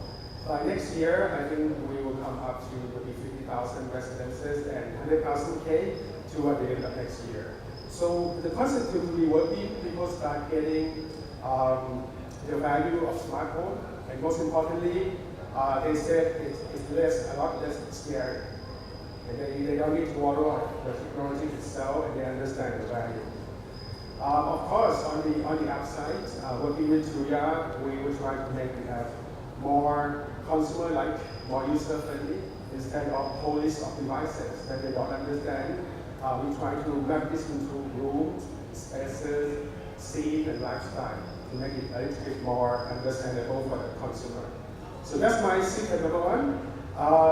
Make it a more consumer-friendly value package instead of selling devices.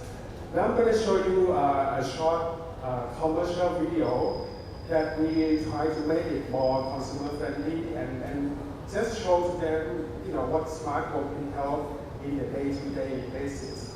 These are short commercial video. I'm sorry that they will be in Thai, but they are English captions that hopefully you can read along. มีไม้ไม่ต้องหมาย Alexa เปิดเพลงให้หน่อย ทุกอย่างในบ้านคอนโทรลได้แค่ใช้เสียง ออกจากบ้านก็ไม่ต้องห่วงว่าจะลืมปิดอะไร และไม่ต้องห่วงว่าจะไม่มีใครช่วยดูแล ที่บ้านจะมีอากาศดีๆให้เสมอ อยากเปิดปิดไฟเพียงแค่มองก็รู้ใจ ถึงเวลาต้องโฟกัสงานเราก็ช่วยปรับแสงให้อย่างพอดี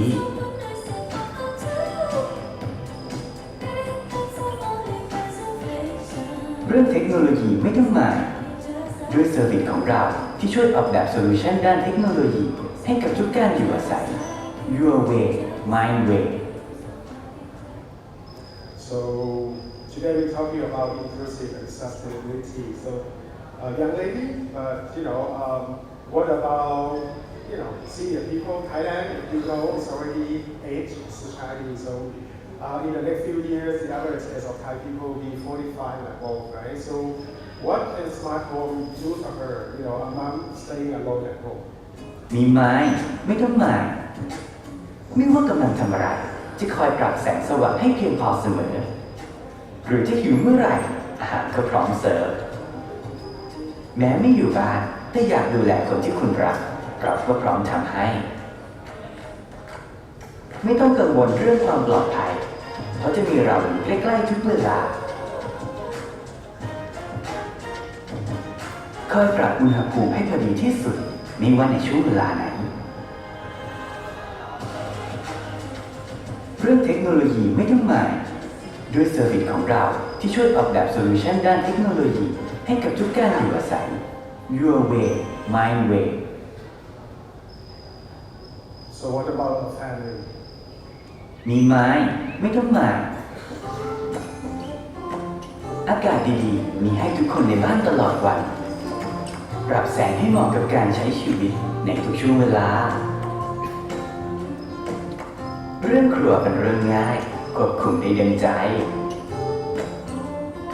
หรืออยากได้อะไรก็มีเราเป็นผู้ช่วยอยู่ข้างๆโฟกัสกับสิ่งที่ทำให้เต็มที่เรื่องเล็กๆปล่อยให้เราดูแลเรื่องเทคโนโลยีไม่ต้องมายด้วยเซอร์วิสของเราที่ช่วยออกแบบโซลูชันด้านเทคโนโลยีให้กับทุกการอยู่อาศัย Your way my way So as a technologist, it's very satisfying to see that we can make technology a little bit less scary, a little bit less cryptic to everyday people, and you can show them, technology is very beneficial to your life. So that's what we're trying to do. But then the next thing is we need to give them freedom of choices. Remember what Alex says, the IoT ecosystem will be highly fragmented, and I think it will be even more going forward, not the other way around. So the only way you can satisfy the needs of your customer is you need to allow them for choices, right? So we need to become a sommelier, meaning that we can offer you, any wine from any country in the world, whether or not you like the new world or the old world wine, we have that for you. So working with Tuya helps a lot because on the cloud side we have the Tuya Cube that allows us to put in additional services, additional solution for all kind of requirements from the customer. But it doesn't stop there. On the edge side, we also work with Tuya SDK so that we can integrate devices, of course, from the Tuya ecosystem, but not limited to that. We can integrate with devices from other brands, especially appliances. Right? If you work with Tuya, you know that Tuya have 500,000 SKU on the smart home IoT side, but on the smart appliance side, consumer or customer might want to use their own favorite brands.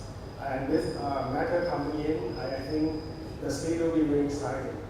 But to see you as pro, right? But Tuya is very flexible and really open. They are influencer of the Matter themselves, so that's a good way to go. And on the app side, you have choices. You can use the Smart Life, you can use the SDK, the mini app, or you can, we offer also our version using Tuya SDK, make it more consumer-like application. So the position of our brand, powered by Tuya, is that we can work with everyone, and we give you freedom, freedom of choices. Whether or not you want smart home IoT, you want the appliances, freedom of brands. Whether or not you are, you Apple people, you Google people, or you Samsung or Huawei, we can make it work according to your brand preferences. And most importantly, the style. We don't talk about this too much because we are technology people, but people have different style preferences, right? So we give them, we say your style, my style. So for example, the user experience options, if you like touch, you like high-tech touch, we can have the touch CD. But if you're old school and you like to have buttons that you can press and you know that you press it, we have the tactile CD. If you like the dark mode like myself, I like everything black. But some people might want to have something more white. They want, interior that a little bit lighter. We have the dark CD, we have the white CD. If you want to go fancy, you want to have your smart switch in gold, we can go fancy with you too.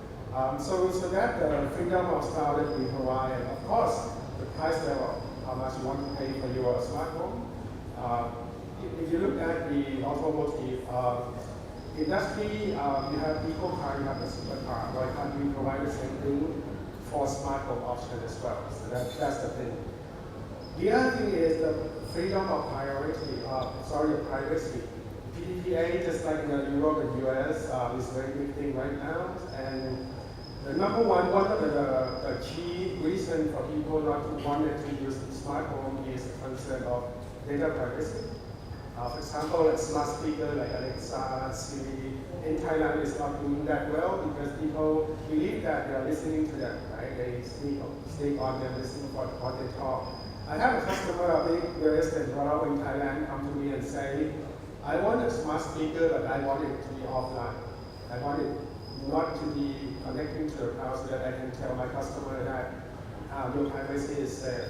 So we take a different approach to what other people is doing. We don't just put gateway, but we put in the edge computer so that we can support for the offline mode. So customers have the freedom of choice. If they stay home and they want to look at their children on the next door, they can do an offline video mode. So it's only LAN and Wi-Fi. It doesn't go up to the cloud. But once they leave house, they go to other country, they want to check out on their parents, then they can choose to be the cloud mode. Right? So that's another freedom. Freedom to be offline, freedom to be concerned about your privacy. And then the other thing is you need to make it easier for them. They're not going to buy a whole bunch of devices and try to connect them together, even though Wi-Fi is very easy these days. But trying to connect your smartphone to Wi-Fi is totally different from trying to connect 20, 30 devices to the same Wi-Fi. Not to mention when you suddenly change the Wi-Fi provider, you change the password, and you need to go through the whole thing again. That's a nightmare for consumers. So we provide full service from end to end, from design, installation, after sale, configuration, and so on. And then we have all the channels that they can engage with. They can engage with us through the application, online channel, and social channel. The other thing that we are very happy working with Tuya is we need to ensure that it's secure. You saw a slide earlier that security is one of the key concern. If you were a hacker, IoT would be your heaven for hacking because then you can easily gain access to the physical devices, and that's the easiest way to hack something, right? So with the edge device, with Tuya technology and also AWS's Green Glass technology, we combine these two technologies so that we can look after all the devices inside our customer house. I mentioned to you that next year we're gonna go up to 50,000 residences. That will be more than 1 million devices out there that we need to make sure that every single one of them is safe and operate properly. So that's something that we need to provide to the consumer. Not only secure but manageable. Also on the cloud side, of course, we use TuyaQ in conjunction with AWS IoT Core. Our platform is called Trinity.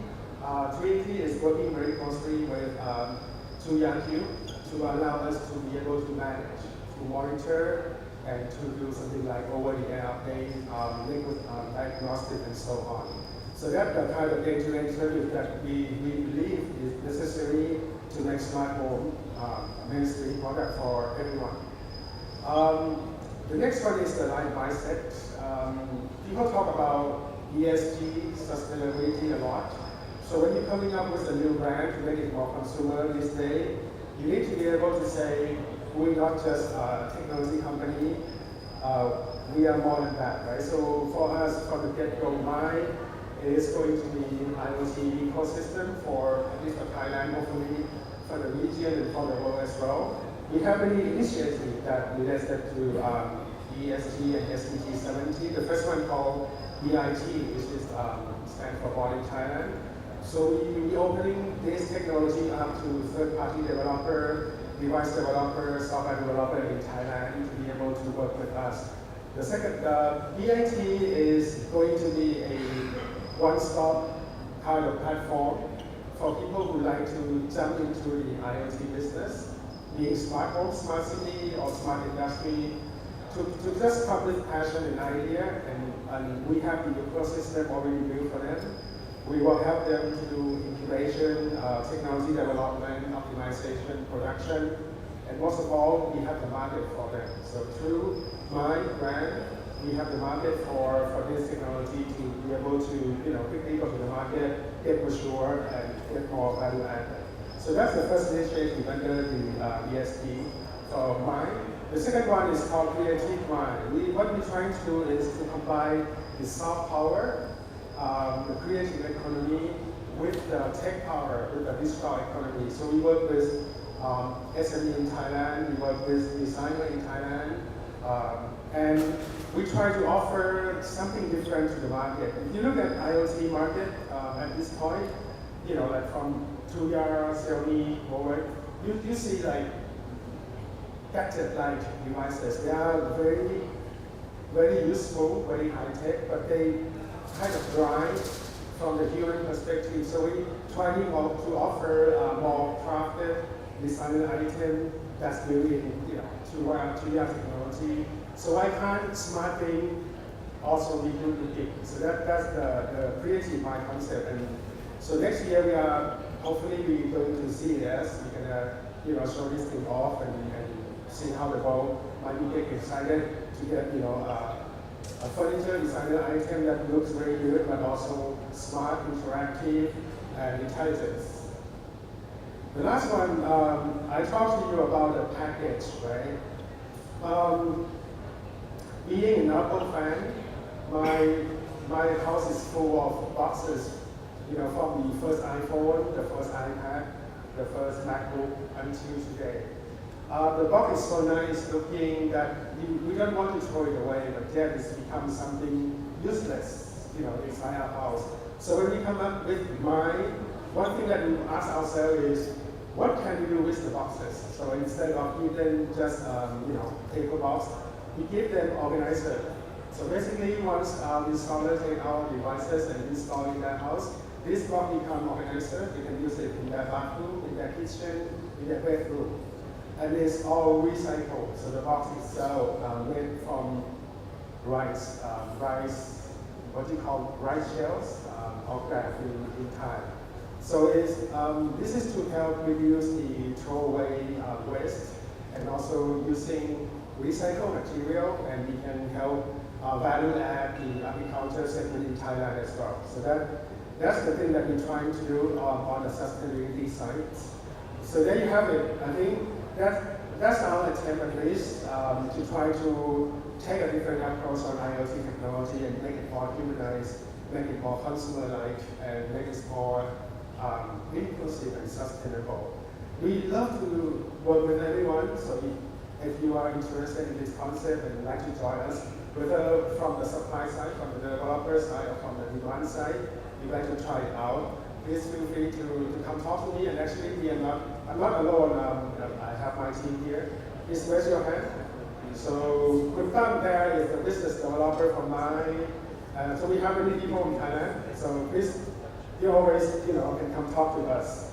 So hopefully, smart home will become a mainstream consumer product, and we hope to see smart home as the new normal, as part of everyone's houses or condominiums.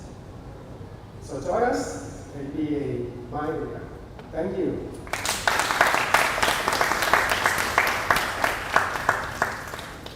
Huge thank you, Akira, for that fantastic speech.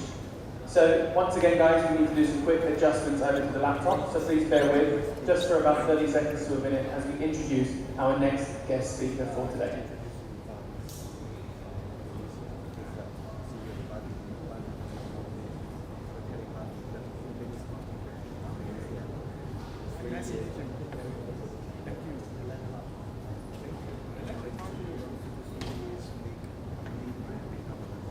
Okay, so coming up next, we are actually going to have, I believe, Mr. Jay Miyokuri, who's going to be introducing green technology investments in real estate. So please, everyone, give a warm welcome to Jay.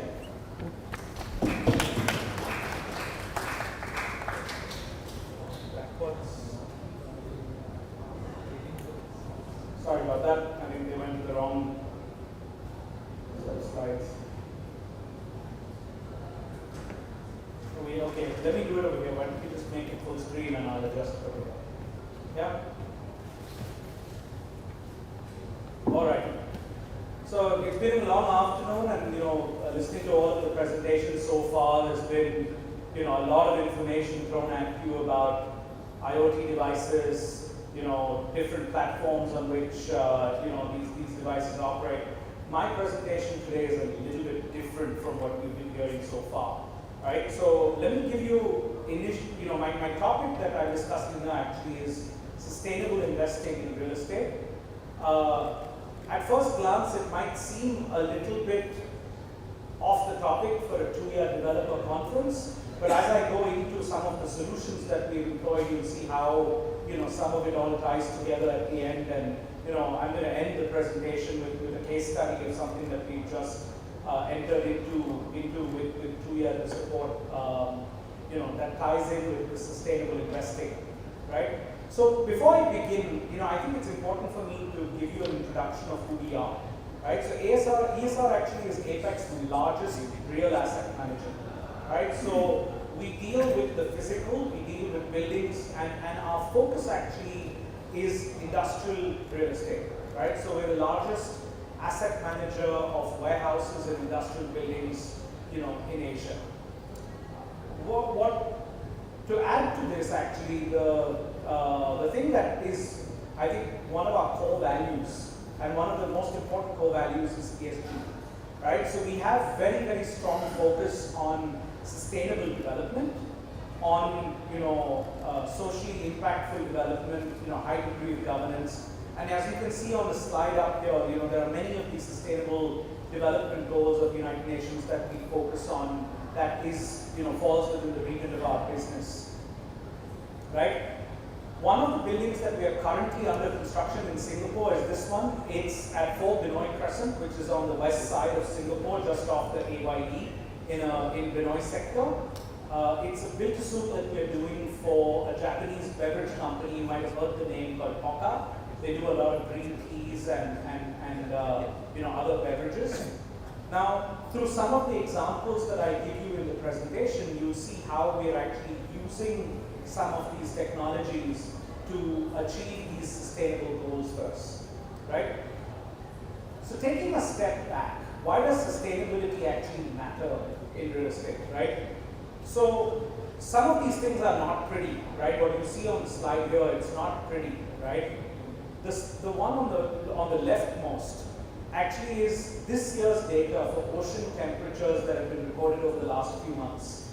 And as you can see, the 2023 number is looking very, very scary, right? And all those lines that you see below it are from the last 45 years. All of a sudden, this year, you see a complete divergence in terms of ocean temperatures, which coupled with other global weather events like El Nino, completely take you off track, right? The other one in the middle is actually just where global temperatures are. I mean, it's been pretty hot in Singapore over the last few months, but over the summer, all across our region, in Vietnam, in Philippines, in China, in Japan, temperatures are basically touching levels that they have not touched since we actually began recording temperatures, close to 100 and, since the 19th century, in fact, right? So 130, 140 years ago, right? And the last one, of course, which is an effect of all of this, is that your Antarctic ice is melting at a faster pace than ever before. And so all of this is very, very, very real to us. Now, the truth is that we, as developers, construction industry, actually contribute close to 40% of global emissions, right? So it's a big offender when it comes to greenhouse gases. And as a result of that, we need to therefore take a lot of, big steps to try and arrest that. And the impact that we can have is also big, right? So basically, you see on that chart on the right, on your right side, a 1% reduction in the carbon footprint of a building, right? Just 1%, a building like this one, can actually impact 100 tons of carbon dioxide released into the atmosphere, which is the equivalent of 100 flights to New York. It's the equivalent of 50 years of consumption of meat, dairy, etc. Which there's a very big movement of let's go vegan, let's turn vegetarians. It has an impact on on the environment. Or actually, it's basically about 30 years of you driving your car, 1% reduction in carbon footprint, right? So then, the question we ask ourselves, so what exactly, impact can we have, right? And we break down this problem actually into two steps. So one is actually your embodied carbon, right? Which is basically that dark pink, light pink side when we are building the building and all of the materials, all of the transportation. The bigger chunk, which is actually 2/3 of the impact, is your operating carbon, right? So all of the cooling, water, energy that you require in the building is 2/3 of the issue. Now, what you can actually do by going to an ultra-low energy building is actually shrink this by a huge amount, right? So what you can basically do is you can half the operating footprint from, so when the pie that you see on the right side, the reason why the building material and the repair and replacement has increased is because we've really shrunk the operating footprint that you have. So the biggest impact is going to be operations of a building, so the amount of energy that you use, the cooling that you use, and so on. But there's a catch, right? Because all of the embodied carbon is today's carbon, right? This building, it's a relatively brand new building built over the last 3 or 4 years. All of the embodied carbon, even though it was 1/3 of the carbon over the lifetime of the asset, was all released from 2019 to 2022. The operating carbon is going to be released over the next 30-40 years, right? So when you look at this chart here, that big pink box on the left is actually the carbon that was generated when this building was built. And this data is not exactly for this building, but this building, Capra Sky, is a good representation of grey office building for which this data was put together by the Letty Institute in the UK. So what do? Right? And the way we actually look at it is we want to do both, right? Let's take solutions to impact the embodied carbon of buildings while you're constructing, as well as operating carbon solutions. And you know, I won't go through all of the items here. I'm sure we can share the presentation with you if any of you are interested. But there are about half a dozen to a dozen things that are very easy to do when you go into this space. And we at ESR are tackling both, right? So how do we decide what we are going to do, right? So there are two main ways we decide where we want to invest. One of them is purely financial, right? So payback period. Now this is something that we've implemented in our building here in Singapore, where we've gone from your normal inverter aircon technology to we're actually working with a Singaporean startup called Ecoline, where they actually attach thermal heat exchangers onto the compressor. The temperature of the air that goes into the compressor is higher than just ambient, and it reduces the workload of the compressor by a lot, right? And as a result, they believe that you can get 30% lower energy consumption by your aircon, right? And this has been implemented with a number of places, with HDP, with LTA, etc., in the public domain, and we have now started to bring this into the private domain as well. Now, how we decided to make this decision was we basically said, okay, we're going to spend about double the cost compared to a normal inverter technology. And what we are comparing to is your top of the line aircon, right?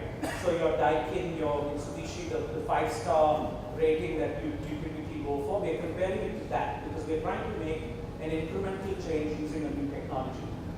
And what we said is that if we are operating this aircon, right, for a certain number of hours a day, certain number of days a week, how long would it take us to actually get our money back? And over the life of the investment, what is the total impact that we can create, right? So each of these equipment actually saves us 83 tons of carbon over the 8-year life. We typically, change your AC equipment between 8 to 10 years, depending on the compressors, depending on how often it's being used. Now, because this is being used in a commercial setting, it's running for close to 16 hours a day, especially in the common areas and guard houses and lift lobbies and things like that.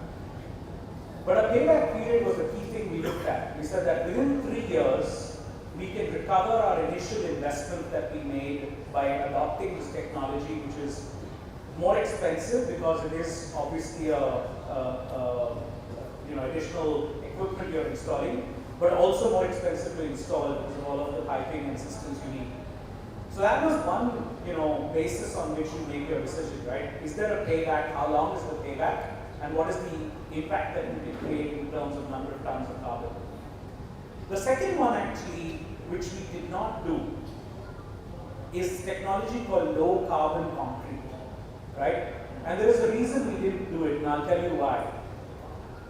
The total volume of concrete that we needed for our building was about 100,000 meter cube, right? The cost of normal concrete would have been about $10 million, 10.1. We would have to spend about $700,000 extra to use this low carbon concrete. And it would have saved us about 1,400 tons of carbon, right? Of carbon dioxide in the atmosphere based on their 4 to 6% lower carbon impact. The problem was that the cost per ton was working out at almost $500, right?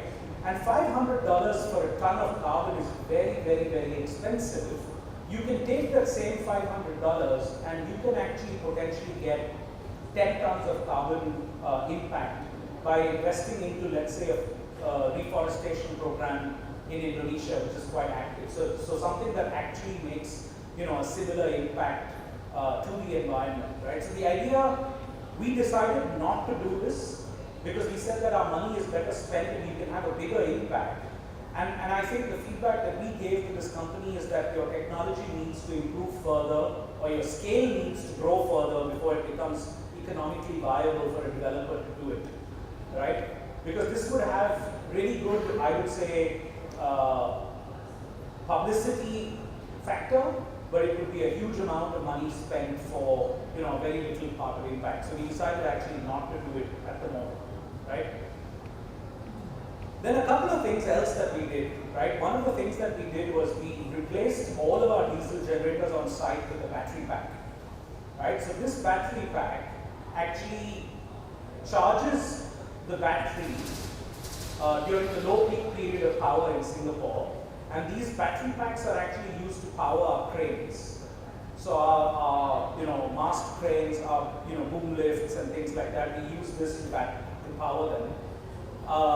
At the moment, actually, given the cost of diesel that you have in Singapore, we actually saved money by going to this solution. But more than that, we had about a 420-ton reduction in embodied carbon because of going to this battery pack rather than the diesel. And then the other impact was basically around noise and air pollution in our surrounding. So because we were using a battery pack instead of generators, the noise levels at our construction site were much, much lower. And it was better from our neighbors' perspective and things like that. So this one is something that we will continue to employ and do in our site. And then last but not least, actually, we have just given Tuya a project to actually replace our lights with Tuya-powered smart lighting systems. So what this will actually do is use scenario management primarily and other sort of machine learning feedback loops to reduce our utility bills by 30 to 50%, right? Now, the building is not operational yet, and we have just gotten into the partnership with Tuya. We've been having a conversation, and we're talking about this, for almost 1 year. But we are I think the science is there, right? The science is there simply by sort of managing lighting in a warehouse setting, that is. You can reduce the amount of energy that the lights use, because it's not simply motion detectors that turn the lights on and off, which would be unsafe in that environment, but it's about managing the lux levels depending on outside ambient lux levels, as well as people presence, as well as time of day of the week, and things like that. The ability to then take that information and connect it to the HVAC systems in the building to reduce the load of the HVACs when there are no people present. Now again, here there was a big impact when it comes to number of tons, and this is operating carbon, right? Because it's 388 tons over a 10-year period that we've calculated. This is actually just one floor of the building that we have implemented right now. But once we can demonstrate, in fact, once the building goes live next year in February, once we can demonstrate in fact that this saving does actually materialize through scenario management, the plan is to roll it out to our 45 million square meters that we have across APAC in phases and as is feasible. So that's our sort of take on how we are employing some of the IoT solutions to make an impact and sustainably invest in real estate. Thank you.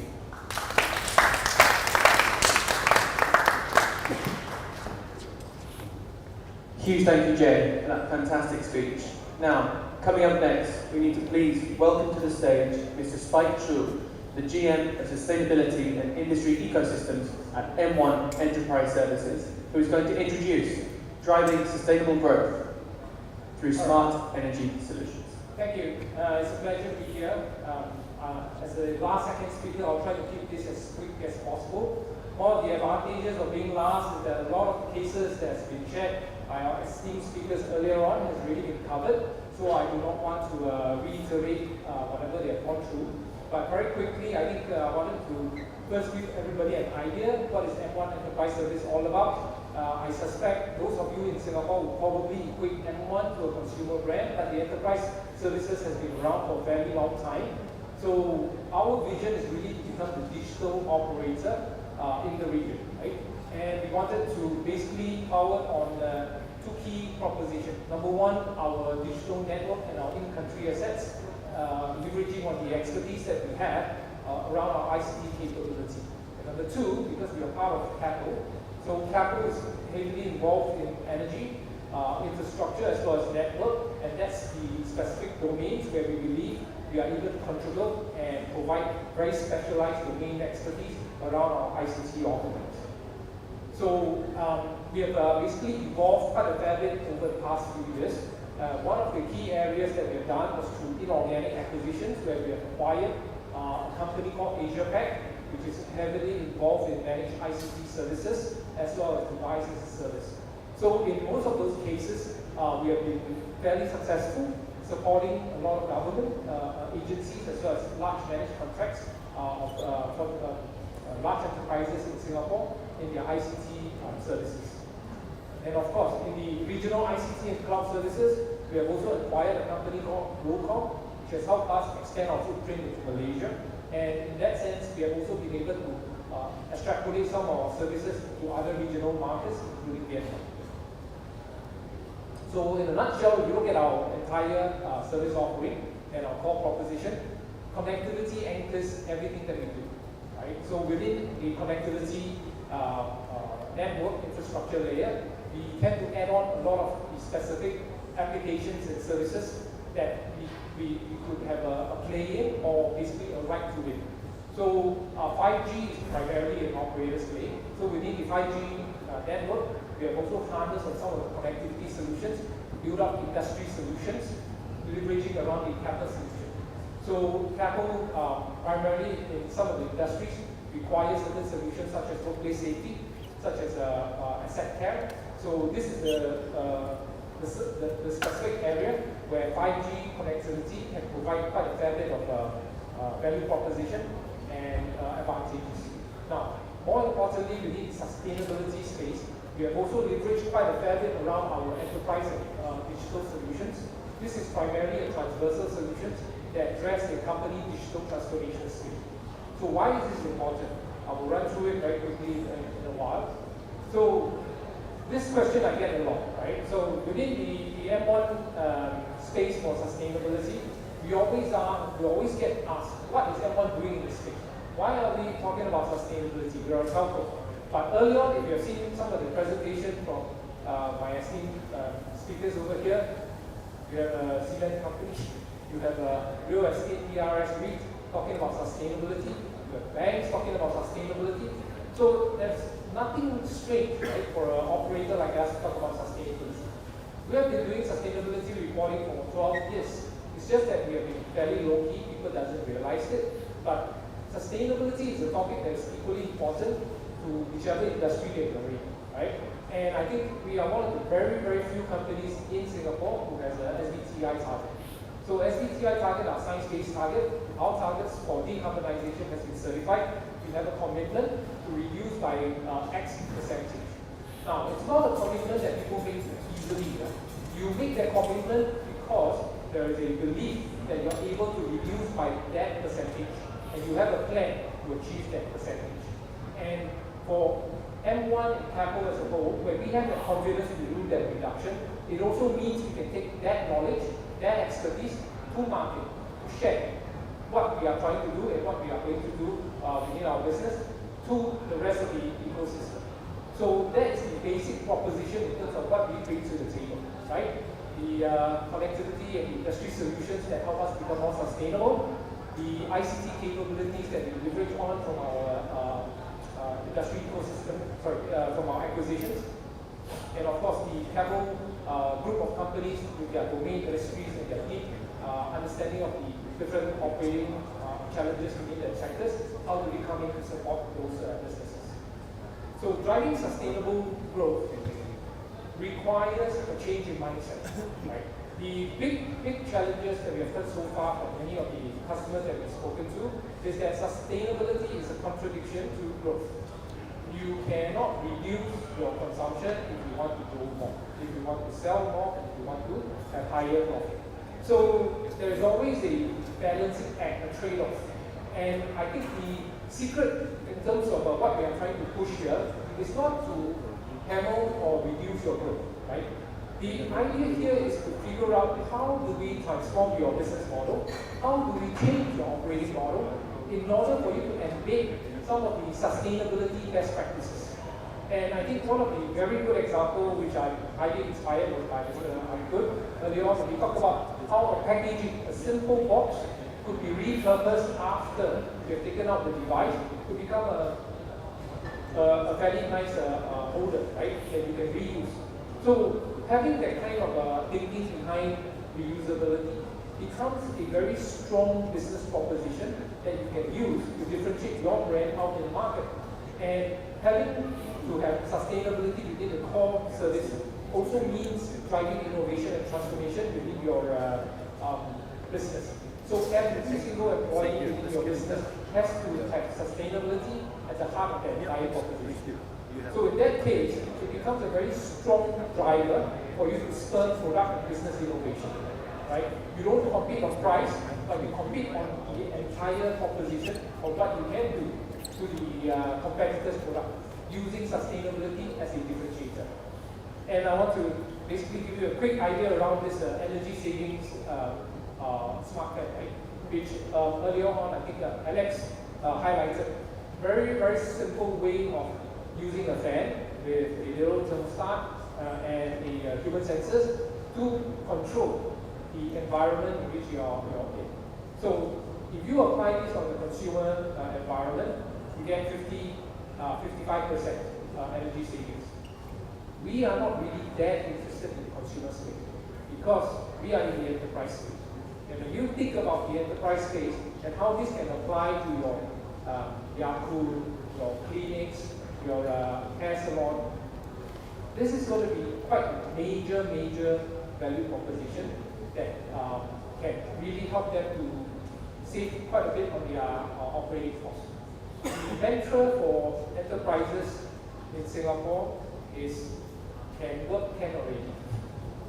Basically, in the consumer presentation from Mr. Arifut, he talks about the user experience, he talks about a very nice home and so on and so forth. In the enterprise space, as Mr. Jai has talked about earlier, ROI, right? How much can it save? What is the best way for me to optimize this asset in terms of my carbon emission versus the dollar value? So in here, the capex coming up for a clinic is going to be extremely low. The energy savings that you're going to get is extremely high. Why? Because the business operates easily 10-12 hours.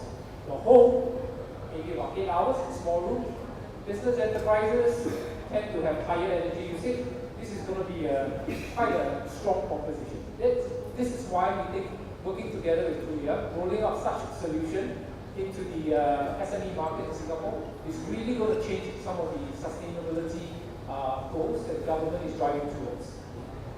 Right? So what are some of the energy solutions that we have put up?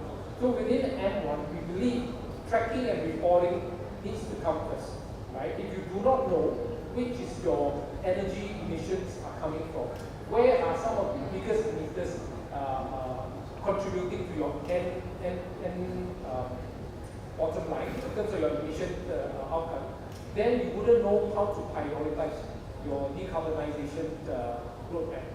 And in order for you to be able to decarbonize over a period of time, you need very, I wouldn't say very accurate, but you will need a decent understanding of where each of the emissions are coming from. And I would say a certain level of granularity is going to help very much. For example, within this space, how much would the lights be compared to the chillers, compared to the projectors on the TVs and the PowerPoint. So each of this different energy consumption needs to be measured and calibrated to account for their contribution. Then you will know whether spending $1,000 to replace the screen is going to make a difference or shift the needle, compared to just changing the LED lights, which might cost a little bit more, but gives you a higher so-called impact. Now, of course, we've seen a lot of all these devices that have been put up earlier on in the roadmap from Tuya. These are some of the devices that are planning to go to market. I will not go into too much detail other than the fact that within the M1 proposition, I had a very interesting conversation with Jerry earlier on. He's basically saying, hey, with the operators, you guys have the biggest chance of rolling out such a deployment in Singapore in the shortest time. And I hope next year, when Ross does his youth success case, we will be one of the operators up there that will be mentioned about our success in Singapore. Right? So this is, of course, the smart energy solution that we talked about. I will not go into too much detail. Now, this is the platform that we are really, really interested in, because this is the dashboard that will eventually tell the enterprises how are they performing, where are some of the optimization and improvement going to come from, and how would AI help them to promote or recommend the best setting of their business using historical trending and data. And this is something that will continue to run on and on based on how the business evolves. So it's not a install once, then it run for 2 years and do nothing, right? It's about putting in the right hardware to do the tracking and let the platform itself run the understanding of how your business energy usage is contributing to the emission and fine-tune from there. So a platform basically helps you to optimize your business on an ongoing basis depending on the various changes. And we are excited, of course, having Tuya over here with the platform to help us to enable this journey for the SME market. Now, our eventual outcome is not so much about creating a optimized decarbonization solution out in the market. It's also to enable the development of new solutions out in the market that we can onboard. So the best way to do it is in a forum like this, where there are developers, there are startup companies within the community who are eager to embark on this journey with us, who are eager to build very specialized optimization solution or sustainability solution around specific sectors, and then work with us so that we can go to market and address some of the requirements that some of these enterprises are looking for. So with that, I will end my presentation. Please, if you have any potential ideas, you want to have a quick chat with us, do come up to me and we can exchange details and make some fun.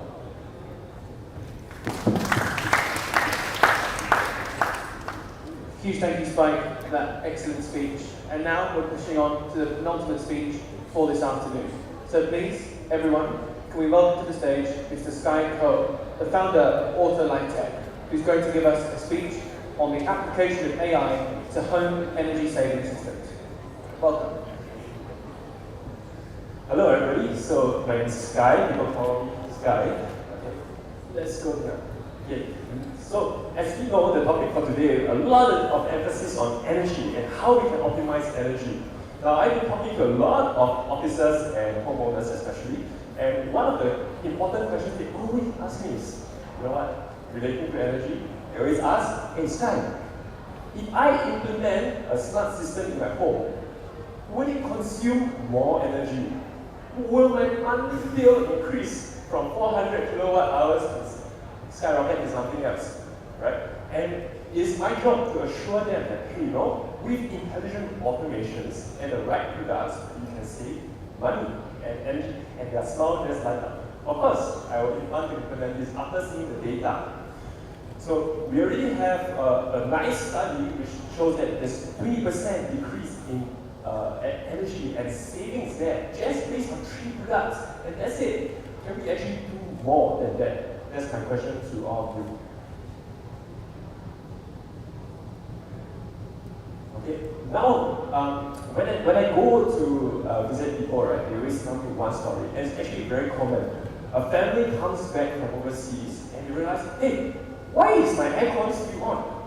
And they go to the aircon and below the aircon they see, hey, why is there one puddle of water? And they tell me the puddle of water goes into the carpentry opens up the crack for the water to seep in, the carpet becomes moldy. And actually, if you go around to homeowners, this particular problem is more common than you think. Okay, it actually does happen quite a bit. Every single officer, the facilities manager will come and say, hey, today, one more time, again, somebody in the room didn't off the aircon. What does it do? As we all know from all the talks previously, aircon is the one of the highest energy consuming products, smart appliances out there. Okay, now, can we do better? And that's my question to all of you. Can we do better to reduce and go green? Now, we are at a convergence of 2 exponential technologies. One of them, as we all in this industry already know, is IoT. The other is AI. Can we combine all of them together to achieve a greater result? And hopefully by the end of this talk, I'll convince you that, hey, there is a possibility over here. So, AI. We all know that AI exists. It's all the hype, ChatGPT. Recently, I was trying to do one example where I tell the assistant to create something and display it on the TV, and auto-generates the image and displays on the TV, right?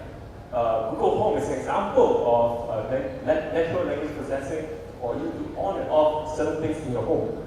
So that's AI. But AI in your home to actually control everything instead of using the automations that you have to manually script in. Is that actually possible? Well, it is the future with data. Okay? And how does all this affect? It affects energy. And energy is, as we all know from the previous talk, money, value.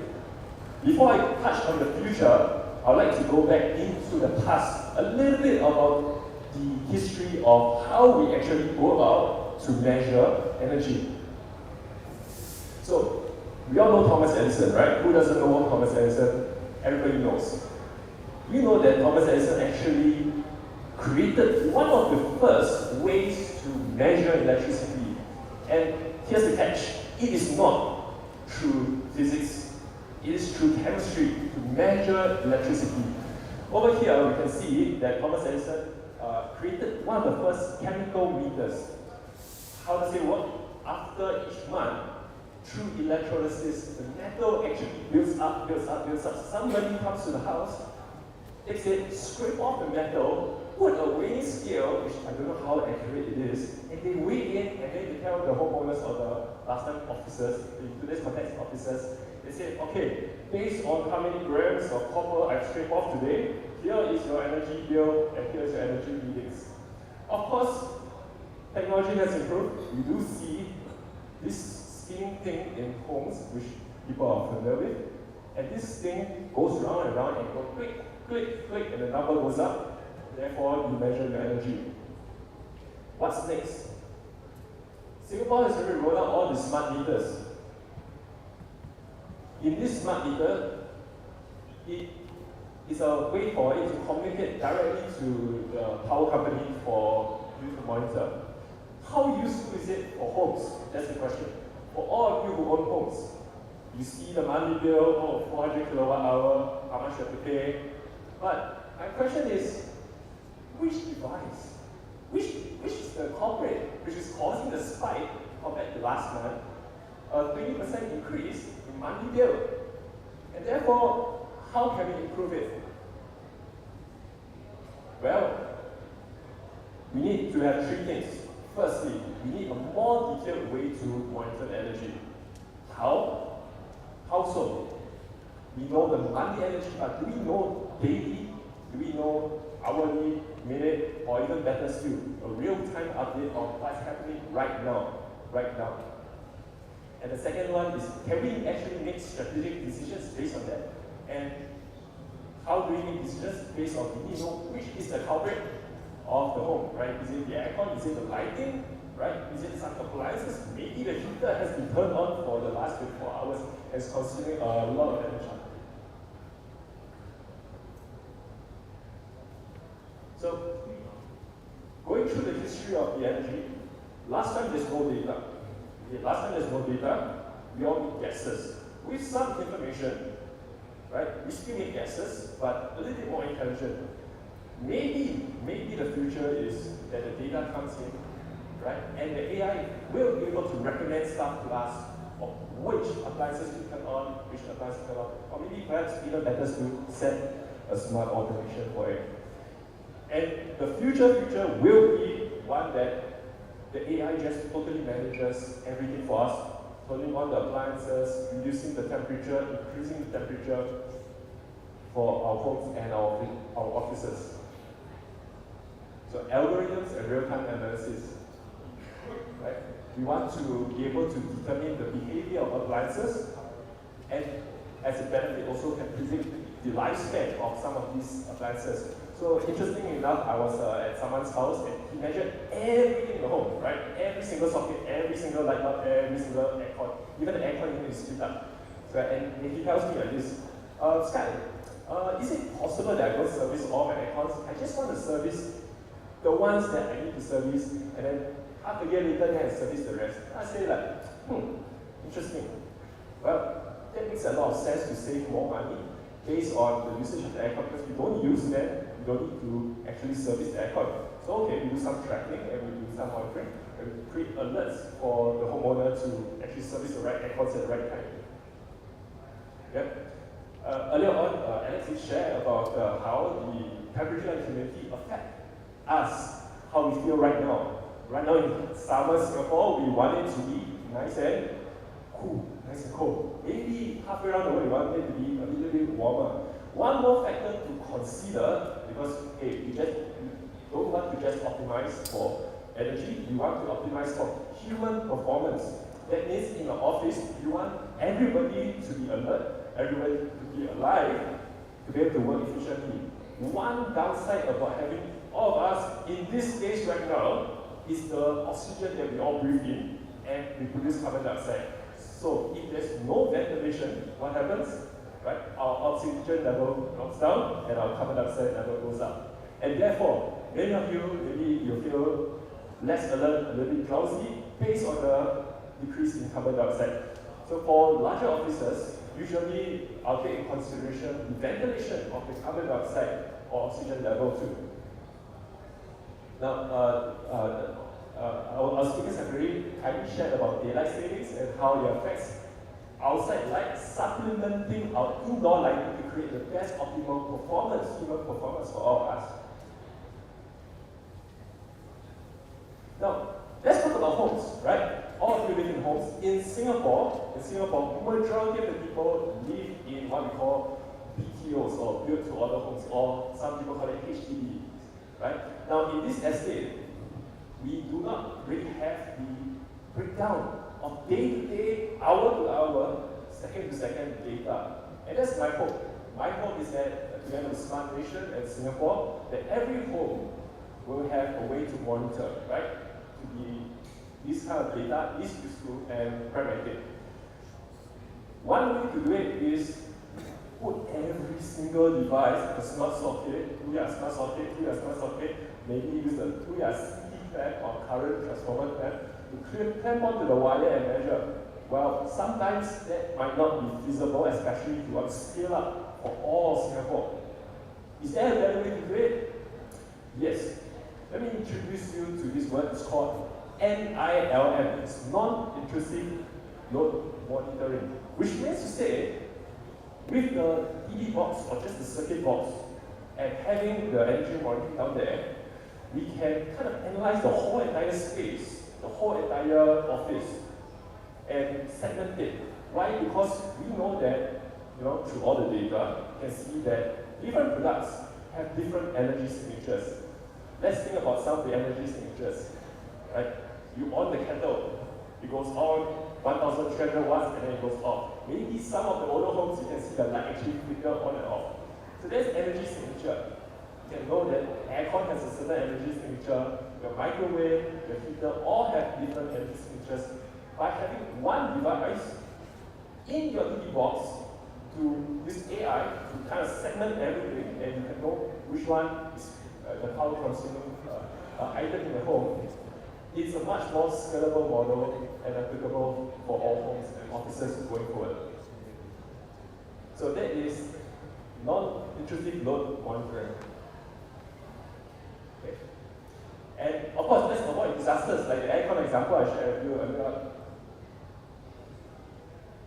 So in Punggol, we already have, in Singapore, they have already rolled out, and it's shared by the previous speaker. They have smart power sockets and also NIM box, version 1 for it.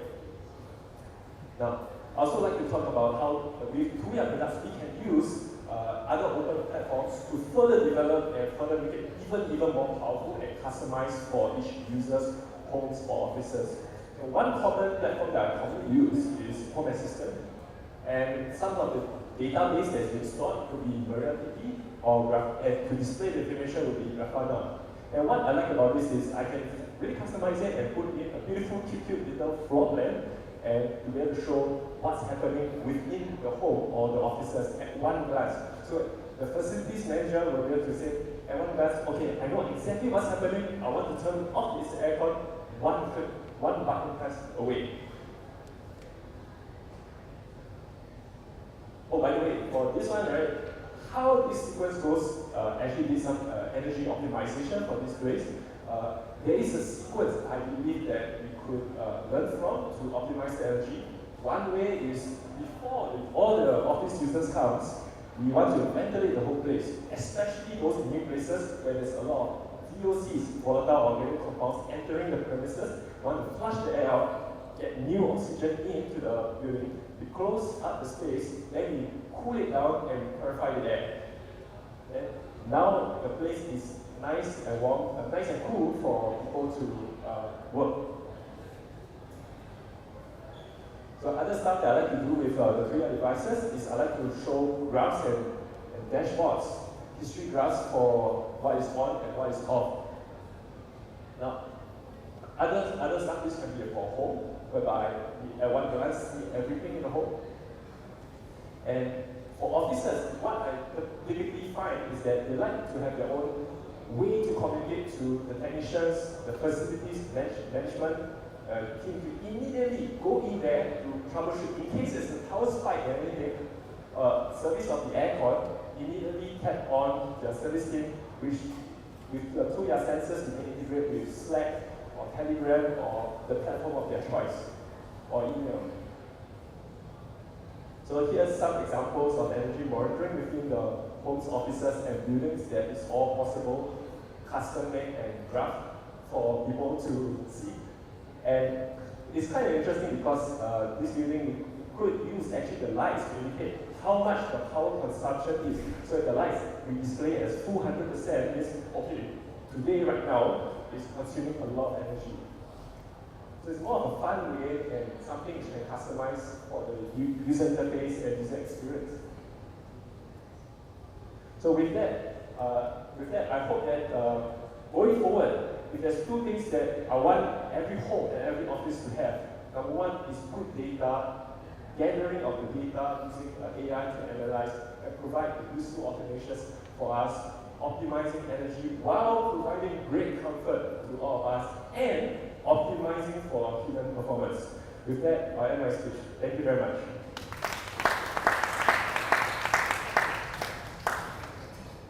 Huge thank you for that great speech, Sky. And now, last but not least, our final speech for today before we move on to the final section. Please welcome to the stage Ms. Wu Jingxian from Meta, who's going to give us a great speech on AI and LLM's impact on the IoT industry. Welcome.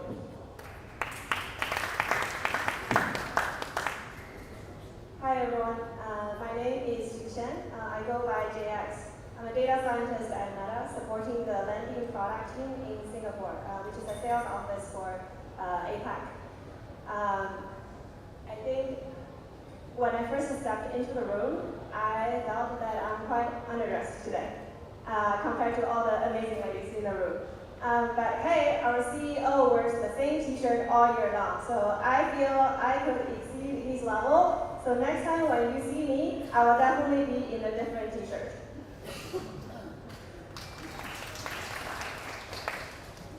Just now, Sky was trying to make a persuasion to you all that AI and IoT will happen. I guess me being here today is a validation point, at least Tuya thinks so, that it will happen. So now I'm going to raise the curtain a little bit and share a little bit of my perspective of how that's going to happen from a more techie's perspective.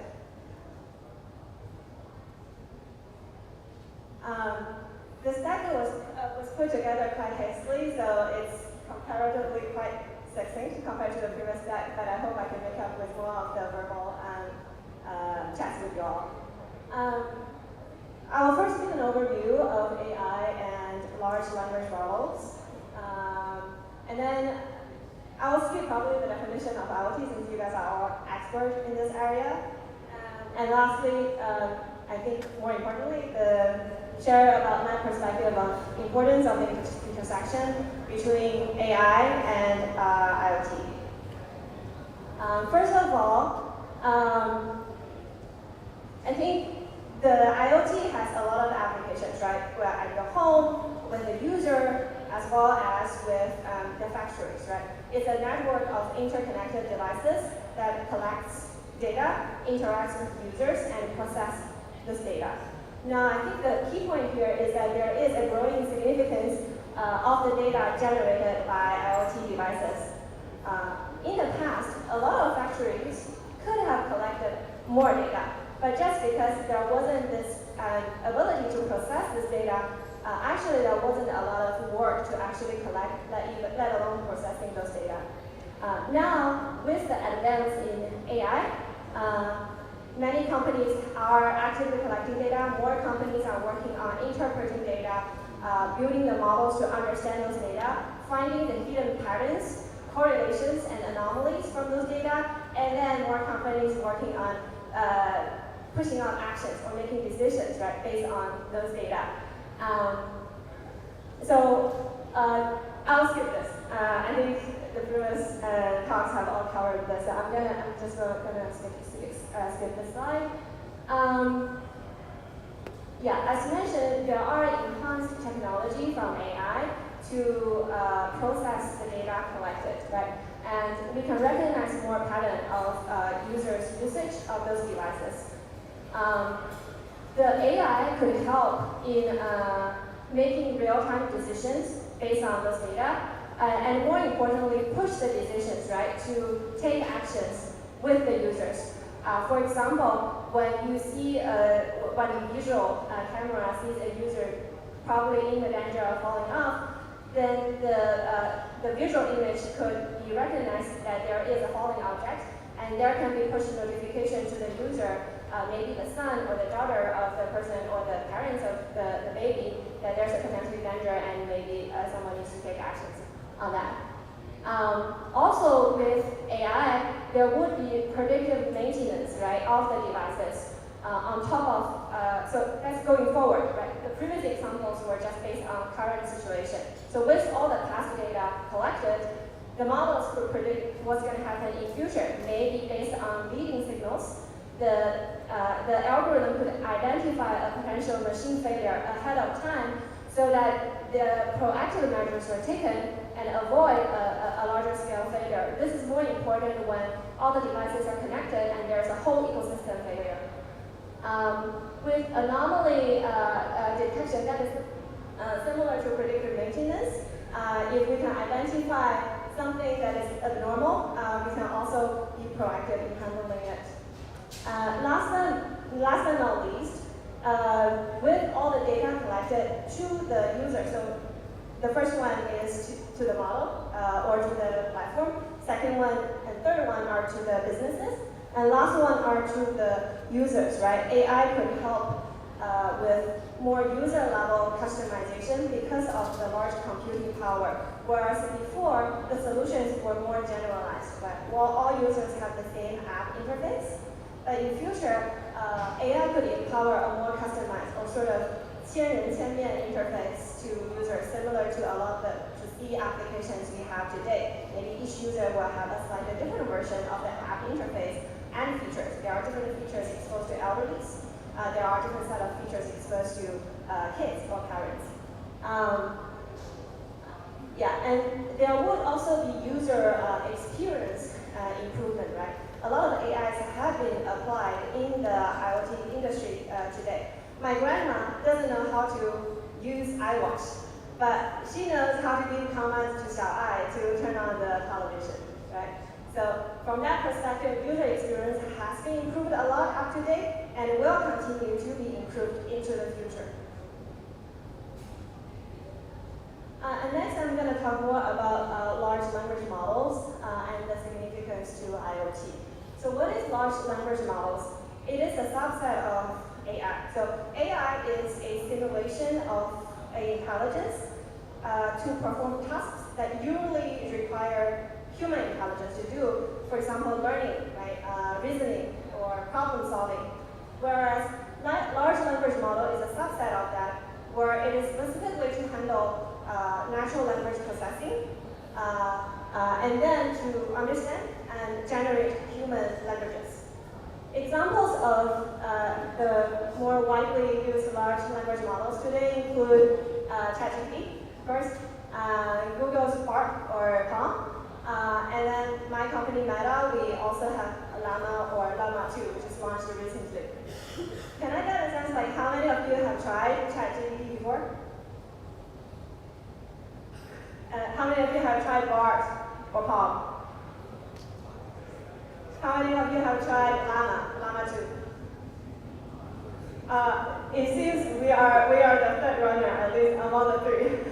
Not good, but I'm going to tell you why you should try out Llama more. I love ChatGPT, by the way. I also love Bard, but I'm a proponent of Llama 2. Why? Because Llama 2 was launched just a few weeks ago. It was Meta's state-of-the-art kind of rendition of large language models. Compared to the previous version, it's trained on larger data. It has 3 kind of offerings for different types of business needs. And the number one unique key selling point is that it's open source and free. Which is why in the previous slide, I kind of split them into 2 groups, right?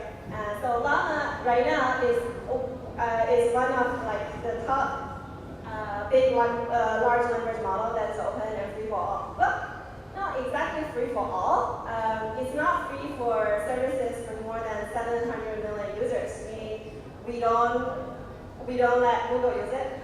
We don't let Amazon use it. We don't let, what's the other one, Apple use it. But that's all. That's number one. Number 2, Llama 2 is trained on more updated data. We use data up to this year, whereas ChatGPT uses data up to, I think, middle of 2021. So the data is more up to date. Number 3, because of all the happenings to Meta before, Cambridge Analytics and those stuff, our company has been more cautious about the risks with AI technology, and thus Llama 2 model is better fine-tuned with negative data samples from high-risk content or harmful content. So for businesses, Llama 2 model, at least from research papers, tend to perform better than the other off-the-shelf large language models. So please do give it a try if you have not. I'll talk about the use cases of large language model in another section. I think overall it's quite straightforward that LLM will be good in content design, right? A lot of the companies are already using large language models. They will likely do better than a part-time contractor that you hire. It might not be the best content designer, but do rely on it on general use cases. To customer services, right? Because largely compared to AI, LLMs are highly interactive, right? AI, usually you dump the data, there's a model, and then you put some custom data to try to have some prediction. Whereas for large language model, it's interactive. You can keep conversing with it, right, and tuning it, and give more prompts until it gives the kind of idea answer you want. So that's the difference from a key difference to AI. And this is a huge advantage for businesses who has a need for the customer service angle, right? Where like they can maintain a more conversational, human-ish dialogue with the user. Let me take an example, right? A typical case when you call into service provider. Right now, a lot of the services are automated, but how is it like? It's like, if you speak English, please press 1. If you speak Mandarin, please press 2. For other languages, please press 3. And that's it, right? It's pretty much a rule-based automation. But imagine when you use large language models. Let's say there is this avatar person called Vivian, and I'm calling into this service provider like, hey Vivian, I have a really bad day today. Vivian, hey JX, tell me more about it. So Vivian, this is what happened. The dryer in my house broke down, and it's raining all day today. My clothes are all damp. I have to wear that clothes all day. It's a really bad day for me. Vivian, oh, I'm sorry to hear that. Let me think about it.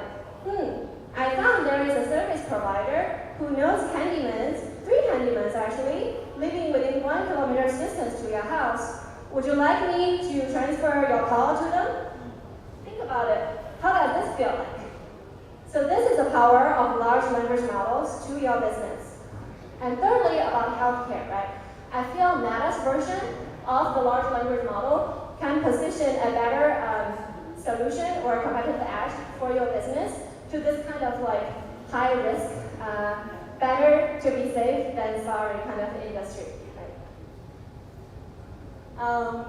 So large language models in the landscape of IoT, right? Right now there are some integrations of large language models of IoT platforms, but not as widely as common AI, right? The English or Mandarin, right? That's pretty common. It's audio recognition, right? With some rule-based or decision tree learning based models, but not so much on LLM just because it's so new. Now, what are the dimensions that this can be applied? So these are some of the, maybe just my personal perspective, and I would like to hear thoughts from the floor. Number one is the conversational interface and the virtual assistant for the devices, right? Just the conversational interface, make it more human-like. The example that I gave just now, use a totally different one than a very iron code kind of, if English person, right? Number two is the natural language querying and control of the IoT services. So not only they hear you, that you can maintain a conversation, but then they truly understand your needs and can help to implement whatever your command is to the devices. And thirdly, which is more importantly, they can probably mine the patterns right, of yours and of other users similar to you of how a better way that you can maybe command those devices and thus improve your life. So with the application of IoT, application of AI to the IoT industry, one outcome is that there will be enhanced user experience. Number one, improved human-machine interaction, right, through natural language. Number two, there will be personalized recommendations and responses at the user level. It's not a general message, right? You can probably even cater the message to, let's say, a working professional woman like me, or a stay-at-home grandma, or maybe a young baby, right, in a more child-ish kind of voice, right, that the kid is more happily responding to. And I think there's a key feature for large language model, which is it's reinforcement learning, right? A lot of the current AI applications are unsupervised learning or supervised Whereas LLM largely falls in the unsupervised learning domain, but when it is applied to the IoT landscape, it actually transforms into reinforced learning, where when you first push an unsupervised learning model to a common user, it instantly takes her user level data and inform it. It will know whether this person responds well to that first recommendation or not, and then it can adjust its recommendation to you. Just like nowadays, when you converse with ChatGPT, you can modify your prompt until they give you an ideal answer, right? Or when you play with Midjourney, right? You change the imagine comment until the image looks more like you, for example. So I feel IoT will actually innovate the large language model from purely unsupervised learning to reinforced learning, similar to the ad business, where the ad was first pushed to the user without knowing whether that user will click or not. But then over time, the algorithm will learn better whether this user will be more prone to, let's say, gaming apps versus, let's say, maybe this is a female user who is more prone to an e-commerce or shopping app. So that is where I see the next generation of IoT and large language model kind of combination will be. We all know that the current AI applications, within the domain of current AI application, ad business is the number one, right? $100 billion revenue companies like Google and Meta, we build on that AI for ad business. Second is for search. I feel in the future, with IoT and LLM, it can become the next ads business. It's $100 billion revenue business in future. The second implication of this application of AI to IoT is about data analysis and insights, right? First degree impact is extracting valuable insights from the IoT generated data. Second degree impact is about the contextual understanding of user behavior and preferences. That is the technological advantage, right, of LLT, the more basic solution transformer, right, is better at understanding long dimensional, right, text data. And lastly, it will enable data-driven decision making for businesses, right? So for a lot of the businesses today, they probably operate without a very smart way, right? Whereas large language model can pass the understanding from users, right? Aggregate at business level and pass on to say, hey, maybe in future, right, your app interface can be improved. Maybe your device can be customized, right, for each user, right? Or maybe even the service, the software service that follows the hardware sales can also be customized. So that is how the data analysis and insights can make a difference to both user, the platform, and the businesses. Of course, as any new beings, there are challenges. And with AI, with LLM, the challenges are probably more unforeseen, right, and hard to predict. Number one is privacy and security concerns. And I think the earlier presentation has also touched on this. Because the devices are owned at a user level, right? And it's not just ads. Ads is, Meta is a social media, right? The posts are private, but then they are still open to friends. Whereas my iWatch data or any of the wearable devices, they are highly private, my health data. That will be more sensitive data, right? And we need to be more deliberate about the data protection. Number two, because of the human-like experience LLM gives to users, and languages can manipulate people's decisions. And then there is this ethical consideration, right? Up until what degree should AI, large language models or IoT, make recommendations to how people should, make their life decisions? So that is an ethical consideration here. Number three is about the potential biases. And this is common across AI, right? Like garbage in, garbage out.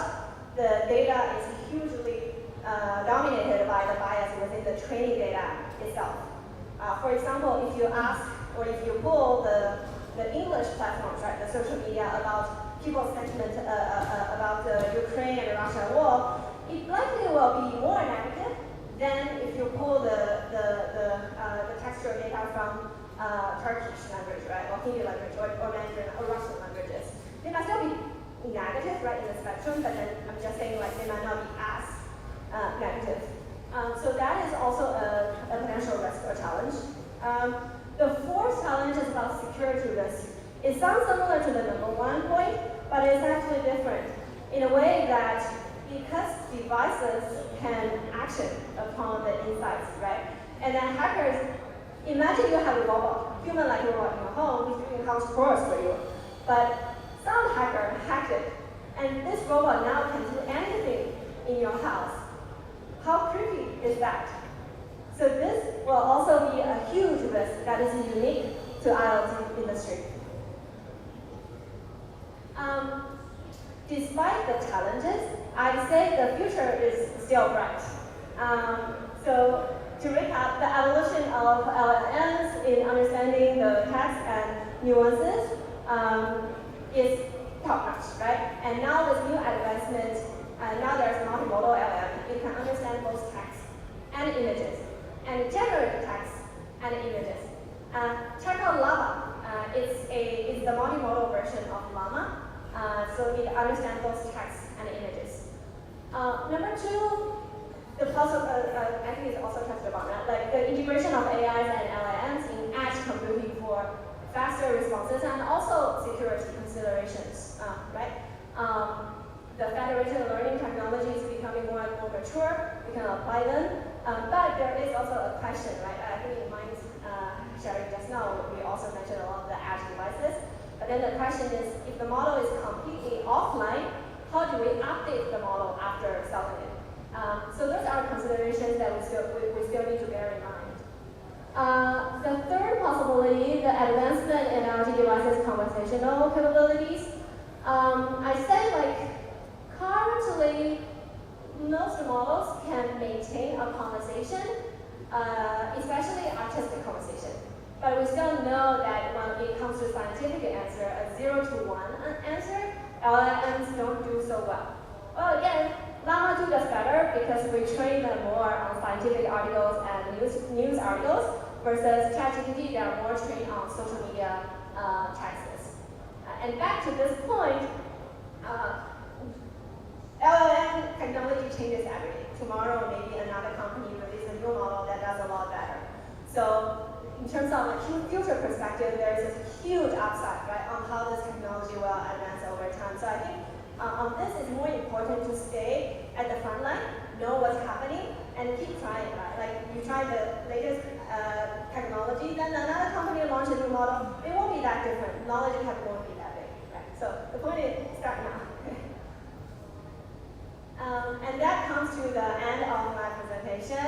And I don't work in the hardware industry, I work in ads.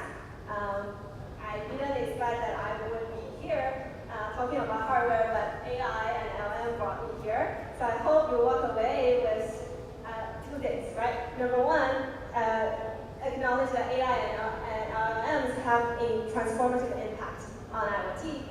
Number two, of course, keep an eye on responsible and ethical AI development. Thank you.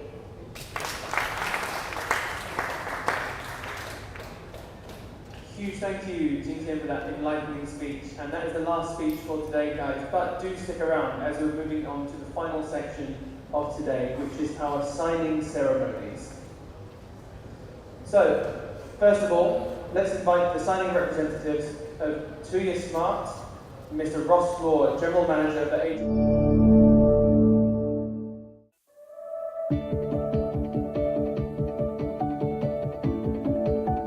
Tuya Smart is a leading technology company focused on making our lives smarter. Tuya does this through offering a cloud platform that connects a range of devices via the IoT. By building interconnectivity standards, Tuya bridges the intelligent needs of brands, OEMs, developers, and retail chains across a broad range of smart devices and industries. Tuya solutions empower partners and customers by improving the value of their products while making consumers' lives more convenient through the application of technology. Through its growing commercial SaaS business, Tuya offers intelligent business solutions for a wide range of verticals. The company's platform is backed by industry-leading technology complete with rigorous data protection and security. Tuya partners with many global Fortune 500 companies to make things smarter, including Philips, Schneider Electric, Lenovo, and many others. The scope of Tuya's business covers the whole chain from smart manufacturing to the application of smart scenes. At the same time, encouraged by the online and offline channel resources of the service providers, integrators, and operators in Tuya's ecosystem, Tuya can help our brand customers to sell smart devices to the entire world. Tuya collaborates closely with Microsoft, Amazon, Google, Apple, and Samsung in industry ecosystem. Our platform is one of the first that integrates Amazon Alexa, Google Assistant, Apple HomeKit, and Samsung SmartThings at the same time. We enable brands to solve product development problems such as high development costs, long development cycles, and technical challenges and roadblocks, so that even companies with zero experience can quickly enter into the IoT space and enhance their product competitiveness. Tuya Smart, the global IoT developer service provider. Based on the underlying IoT PaaS-level technical support, we have developed smart business solutions for various industries including hospitality, residential, building, community and office park, etc. The infrastructure behind our platform includes Cloud Plus networking module plus app to enable the rapid development of smart products. Powered by Tuya PBT is a mark of interconnectivity across different brands and categories. Users can easily control any product featuring the PBT label with just one app. Registered IoT device and software developers or registered developers were over 782,000 as of March 31st, 2023. From more than 200 countries and regions worldwide, smart devices powered by Tuya are currently available in approximately 120,000 stores all over the world. Better insights will bring more value into our lives, make our business and our homes smarter, but it's very important that it's in a secure way. So Tuya will provide it as well. Securing the insights on our daily life will actually protect our privacy for the future.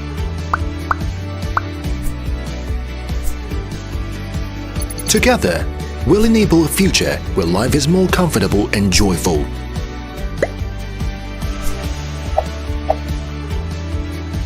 Work is more streamlined and efficient.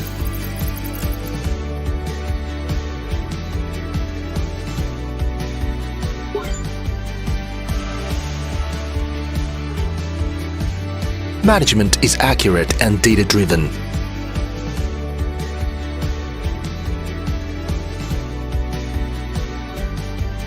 Services are thoughtful and sincere.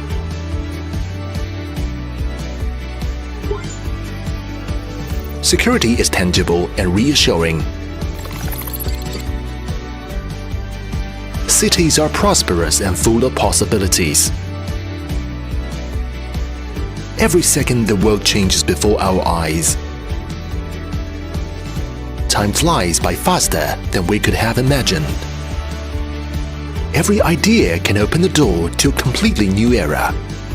For creation precedes prediction. The possibilities are endless and we're walking into uncharted territory. We invite you to take this journey with us. Tuya Smart, the global IoT development platform service provider.